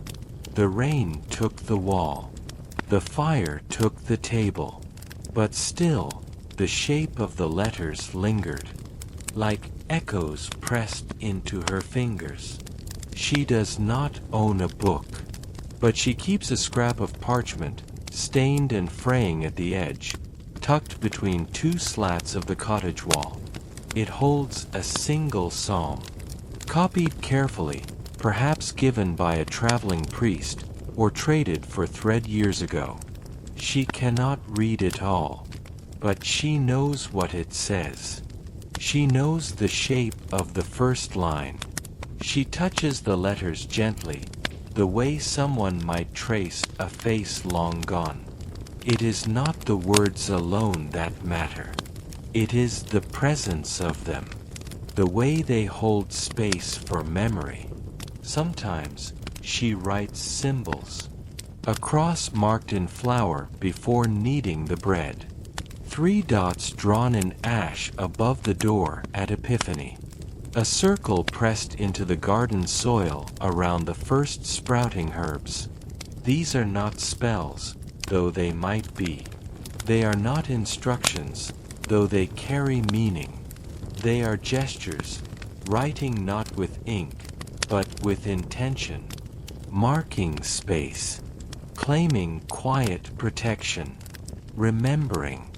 When a neighbor gives birth, she writes a simple charm, not with pen, but with thread. A knot in red string, tied 3 times, then wrapped around a scrap of cloth, placed beneath the pillow or above the cradle. The thread becomes her pen. The knot becomes her letter. The cloth becomes her page. When her child is sick, she whispers a saint's name and writes it in steam upon the window. It vanishes before anyone else sees. But she knows it was there. She believes in that. The writing the world carries away. The kind of writing the rain erases. The kind that lives only long enough to mean something. She does own one real writing tool. A quill, cut long ago by someone who knew how. She keeps it wrapped in linen, beside a bit of ink made from oak galls and vinegar. It dries out often. She must wet it with a few drops of wine or broth. She uses it rarely, but when she does, she prepares the space, wipes the table, lights a candle, sits with her back straight. breathes. Then, with slow and steady hand, she writes a line. It may not be pretty, it may not even be correct, but it is hers, and that is enough. She writes names, mostly, the names of those she loves, the names of saints who have helped her, the name of her first daughter, lost in winter, written once on a scrap of cloth and burned in the hearth the following spring. She writes to remember. She writes to let go. She writes to witness her own hand in the world. Sometimes she dreams of a book, not a grand one, with gold leaf and holy images, just a small one, bound in cloth, stitched with care, its pages filled not with knowledge, but with comfort, a recipe for a healing salve, a prayer for evening, a song for spinning, a drawing of a flower she saw only once, pressed gently into the corner of the page. Her own book, her own written life, quiet, simple, true. She knows a woman, 2 villages over, who writes letters, real ones, to a cousin in the north. They meet each year at the fair, and she hears the stories. How the cousin writes back in Latin, how the woman reads it aloud, slowly, one word at a time, her finger tracing each syllable. Our woman watches her lips as she speaks, watches the way her voice changes when she reads. She doesn't envy her. She admires her. But she knows her own power is not lesser. Her writing is not weaker, just quieter, carved into bread crusts, folded into stitches, drawn in dust and then forgotten. Even her body is a kind of writing. The lines on her palms, the small scar on her chin, the strength in her shoulders from years of lifting, spinning, carrying. Her body remembers what the ink never knew. When she spins wool, she thinks of it as writing too. The thread she draws is her sentence. Each tug, each twist, each coil, a phrase formed from rhythm. When she embroiders, her stitches tell stories no tongue could say. When she braids herbs and hangs them from the rafters, she writes her blessing on the air itself. And when she plants a row of leeks, she knows where they are, even without a sign. The land reads her back. She once tried to write a letter, to no one in particular. She sat alone after supper, fire dim, the house asleep. She took a scrap of cloth and her quill. She wrote slowly, "I am here," then stopped. It was enough. She folded the cloth, tucked it in the pocket of her apron, and carried it for days. Sometimes, when she felt alone, she'd press her hand to her side, feel the fold of the fabric, and remember, "I am here." A sentence small enough to hold in her palm, big enough to carry her. She does not expect anyone to read what she's written. That is not why she writes. She writes because it brings her stillness, because it gives shape to feelings that do not have voices, because it reminds her that her life, even unrecorded, leaves marks. She teaches her children to write their names in flour on the table, draw hearts in the dust, trace letters on fogged glass. She tells them not to worry if they forget how. The hand will remember even when the mind does not. The world remembers, too. Even the smallest mark leaves a shadow. Even the softest writing has weight. So she writes. Not every day. Not always well. Not always with pen or ink or page, but she writes. In breath, in cloth, in thread, in gesture, in silence, and in doing so, she leaves a record more lasting than any book. A life shaped by care, marked by presence, written gently, line by line, in the margins of the world. There is no moment in her day when she is truly empty-handed. If not the broom, it is the spindle. If not the spindle, it is the bucket. And if not the bucket, it is the basket. The basket is woven from willow, tight, careful, even. She didn't make it herself, but she knows who did. An old man from a village half a day's walk east, who spent his winters stripping branches and soaking them in water until they bent like softened bones. She traded a wool scarf for it 6 winters ago. Since then, it has lived by the door, always ready, always waiting. She lifts it every day without thinking. It sits in the crook of her elbow like a sleeping child, tucked there as she moves through the hours. Its weight changes with the season. Some days, it carries root vegetables, damp from the cellar. Other days, herbs bound with twine. In spring, it holds bundles of green. In summer, fruit and folded cloth. In autumn, apples, dry beans, or small tools borrowed and returned. And in winter, it might carry only firewood, or a loaf of bread wrapped in wool, still warm from the bakehouse. She doesn't often think about the weight. Not in numbers. Not in measure. It is simply part of her body's memory.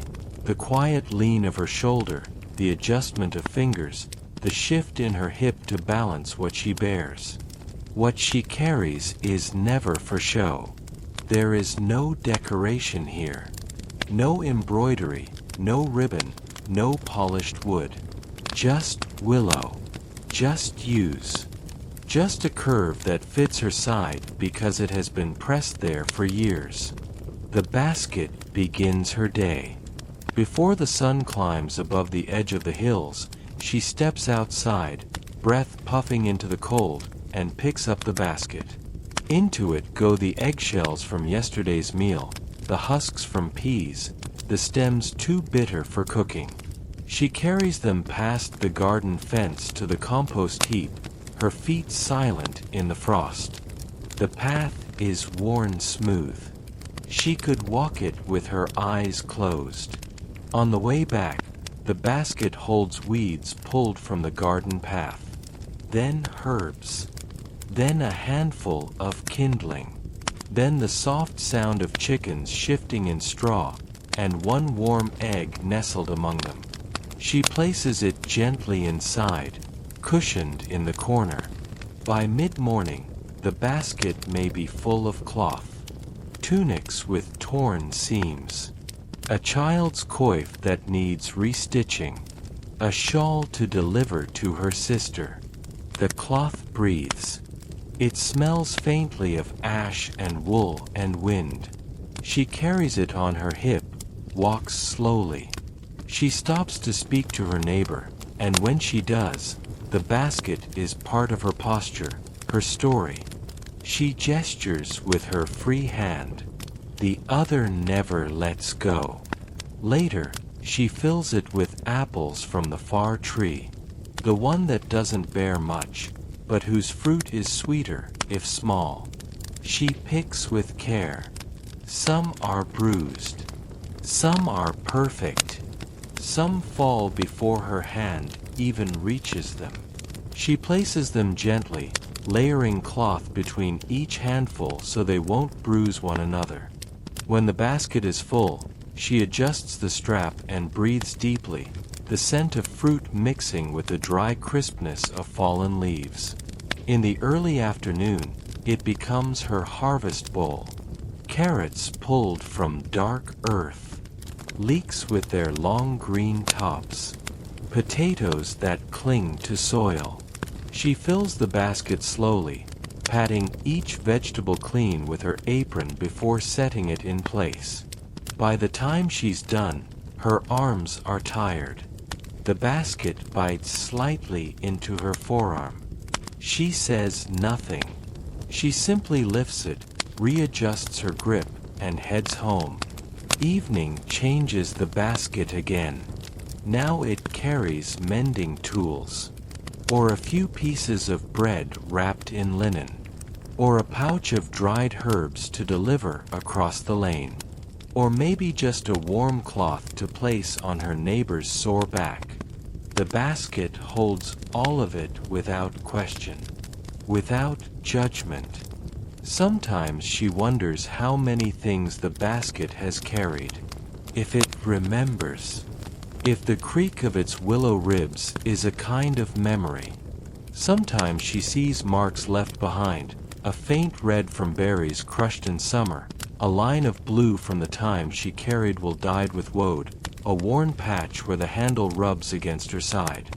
It is not just a tool. It is a witness. She has carried joy in it, a swaddled newborn, a gift of warm bread, the first bundle of lavender from a new garden bed. She has carried sorrow too, a withered plant dug from hard earth, a broken comb, a letter never opened but still returned. She has carried nothing at all, just walked with the basket empty, feeling the space inside it like a prayer. She has carried everything. And still, each morning, she reaches for it again. Sometimes she remembers the baskets of other women. Her mother's, wider, heavier, worn smooth at the rim where her thumb always rested. Her grandmother's, carried with both hands, full of roots and leaves and cloths tied with string. She thinks of them when she walks with her own. She wonders if her daughter will remember this one, if she'll carry it after her, or make her own. There are days when the basket carries things no one else sees. Worries, folded small and placed at the bottom. Questions. Hopes. The kind of silence that builds between days and settles like dust. It all fits. It always fits. And when her back aches and the light fades and she sets the basket down beside the fire, there is a moment, a breath, when she places her hand on it and says nothing, just rests her palm there, as if to say, "You held it again. Thank you." And the basket, quiet as always, holds the stillness too. At night, she hangs it from a hook near the door, or sets it upside down on the bench, letting it breathe, letting it rest, like her. But come morning, the ritual begins again. The reach, the lift, the wait, the step forward, and the simple truth of a life carried, gently, one basket at a time. There are things she knows that she has never been taught. Not from books, not from instruction, just from living in her own skin, day after day. And among the quietest of knowings is this: her body listens to the moon, not in a way that's loud, not in prophecy or spell, but in a rhythm, in a pull, in the way the tide changes beneath the surface of her ribs. She does not chart it with ink. She does not mark it on the wall. But she feels the change, month after month. The heaviness, the cramping, the subtle shift in breath. Sometimes pain like a knot, slow and dull. Other times, just a deep tiredness. A stillness that asks her to sit, to rest, to soften. There are times when she bleeds, and times when she does not. Times when her hands shake with heat, and times when they are so cold she cannot hold the needle. No one talks about it directly. It is not a topic for firelight conversations. But all the women know. In their own way, in their own bodies, they all know. She tracks her own changes through memory. How her belly swells before the moon becomes full. How her sleep thins, and her dreams sharpen. How she wakes earlier during the waning days, with her back aching and her patience shortened. She doesn't need to explain this to anyone. She simply lets it be. When the bleeding comes, she makes space for it. She lines her shift with clean cloth, soaked and scrubbed again and again until the stain fades. She keeps her herbs close, yarrow for cramping, mugwort for warmth, rose hips for blood. She sips infusions slowly by the fire, one hand resting low over her belly, as if holding something fragile and known. The pain isn't always strong, but it is always familiar. A companion that knocks gently at the same door. She sits with it. She breathes through it. She does not name it as enemy. Just another season. Just another voice. She remembers her first time. How it arrived without warning. A sudden streak of red in the straw. A stain on her linen. The rush of fear so sharp it nearly drowned her. Her mother saw it, said nothing at first. Just nodded and brought clean cloth, and later a bowl of warm milk with herbs steeped in it. Then, when the night grew quieter, she explained with few words. Just enough to open the door. You are of the moon now, she'd said. Like the tides. Like the tides. And that was it. She never forgot those words. She came to understand that there were days when the world turned more sharply against her. Days when everything felt too loud, too fast, too fragile. When the baby's cry pierced like a blade. When the bread refused to rise. When the fire smoked no matter how she stacked the kindling. On those days, she tried to be softer with herself. Not always successfully, but she tried. She would sit a little longer with the spindle. She would choose easier meals. She would walk to the edge of the field and listen to the wind and say nothing at all. Some days, even that felt too much. But still, she bore it. She always bore it. As the years passed, her cycles changed. The bleeding became lighter, less frequent, then irregular, then gone. At first, she felt relief, then loss, then something like silence. Her body no longer followed the same clock. There were no more signals, no more monthly stillness. But other things took their place.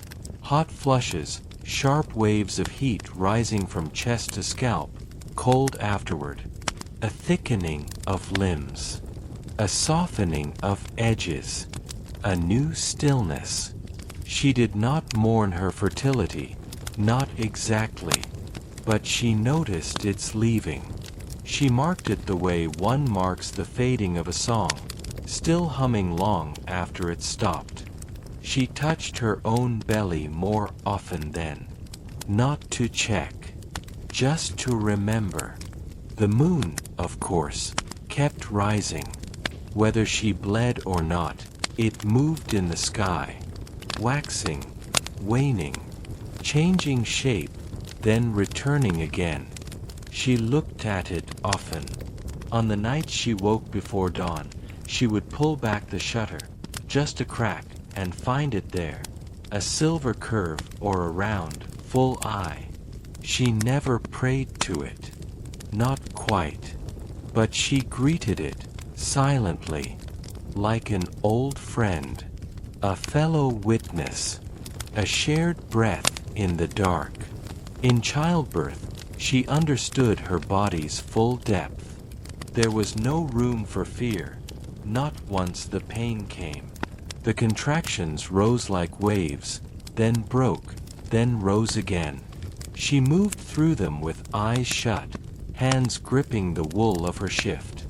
She breathed in gasps, in rhythms. And when the baby came, slick and howling, she wept not from pain, but from something older. A knowledge she hadn't known she held. Afterwards, she bled for days. More cloth, more herbs, more stillness. And through it all, she felt the moon rise and fall, through the window, through her skin. There were days when her body failed her, when her knees refused to bend, when her hips ached from long days at the wash basin, when her arms trembled under the weight of a child or a full basket of apples. She never hated her body, even when it faltered, even when it pained her. She wore it like she wore her apron, something shaped by time, stained and softened, carrying the mark of every meal, every season. She touched her scars with familiarity. She pressed her hands to her temples and felt the pulse of her own stubbornness. She sat in the sun and let it warm her joints like blessing. Sometimes, when she sat by the fire alone, she would close her eyes and feel everything. The soft weight of her breasts, the ache low in her back, the slow, steady beat of her heart, the stretch of her belly, marked with childbearing, the tingling in her feet from long hours standing. All of it, hers. Not perfect, but enough. She believed in the wisdom of her own skin, not because someone told her to, but because she had lived in it through frost and fire and fear. She had stitched it back together with herbs and sleep. She had cradled others with it. She had bled and healed and held. Her body was her first home, and her last. And through it all, in every phase, every pain, every quiet hour, there was the moon, high above the roofline, turning and turning, just like her. It is the same day again. The fire needs kindling. The water must be fetched. The bread must be kneaded, and the floor swept, and the spindle turned. The same wool waits in the basket. The same path stretches to the well. The same sound of doves on the roof. The same draft under the door. And yet, nothing feels exactly the same. The wood creaks in a different way. The eggs are smaller today.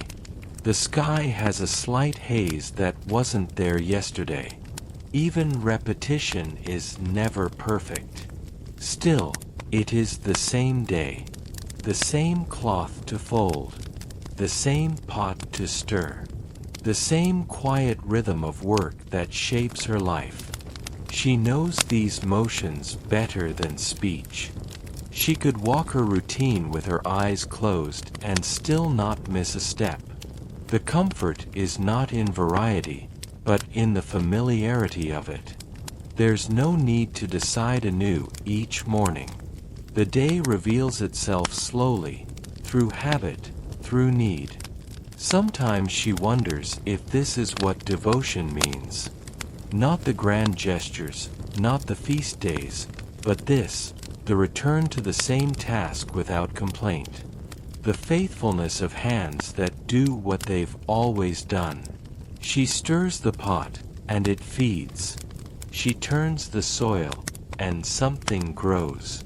She spins the thread, and it warms a child. None of these acts shout. None demand praise. But each of them matters, and altogether they form the shape of a life. She does not ask for novelty. She does not chase change. She wakes, she begins, and she allows the same day to greet her again.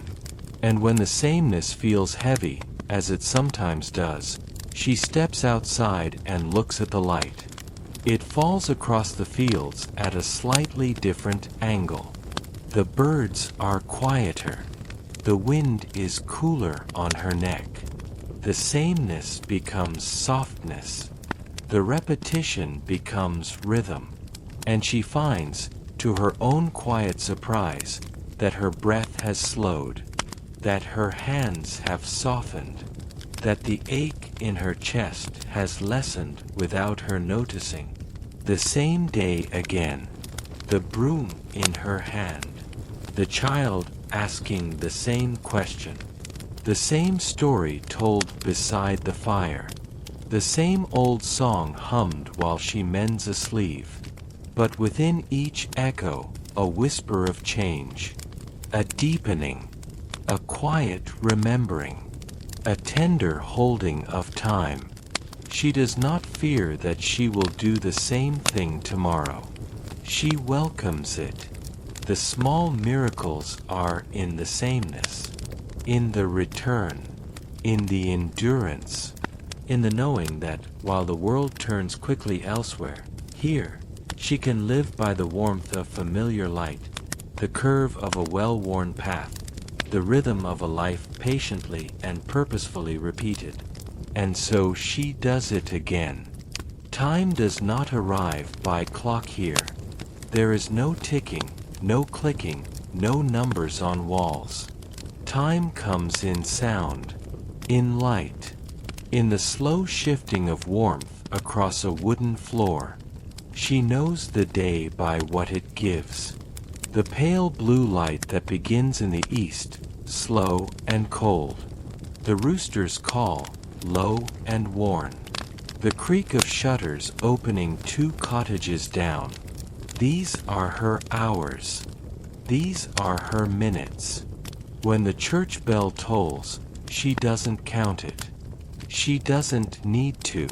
The sound moves through the village like wind, soft, steady, unquestioned. A signal not of urgency, but of rhythm. The bell tolls at dawn, at noon, at evening prayer. And though she rarely steps into the chapel except on feast days, she listens every time. The toll tells her when to kneel, when to light the fire, when to still her hands. Sometimes, when she hears it, she closes her eyes. Just for a moment. Just long enough to breathe and remember that the day is passing, and she is passing with it. Even the birds tell time. The long pause before they sing. The silence that comes just before dusk. The swallows that return to the same corner beam each spring, as if no days have passed at all. She does not rush toward the future. She does not name the past by date. She remembers moments through feeling, through texture. The day it rained so hard the hearth smoked. The morning the bread refused to rise. The dusk when the moon came early. This is her timekeeping. Not a device, but a body memory. A way of knowing where she stands in the day by the smell of the air, the slant of shadow, the way the goats shift in the yard. Time, for her, is not something to beat. It is something to walk beside. And now, the fire burns low.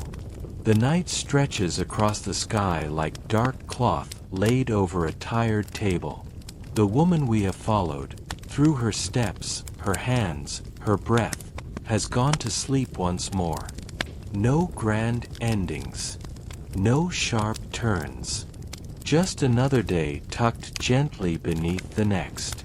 You may feel, perhaps, a small stillness inside you now. The kind that comes from watching a life unfold with no spectacle, no noise. Just care. Just rhythm.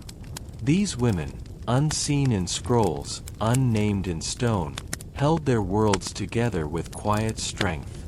With baskets and bread, with songs and silence, with the same day again and again.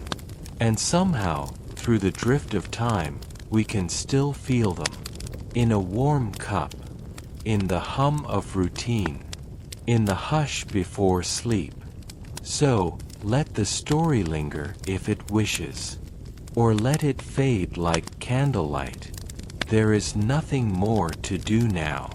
Only rest, only stillness, only the slow closing of a long, soft day. Good night.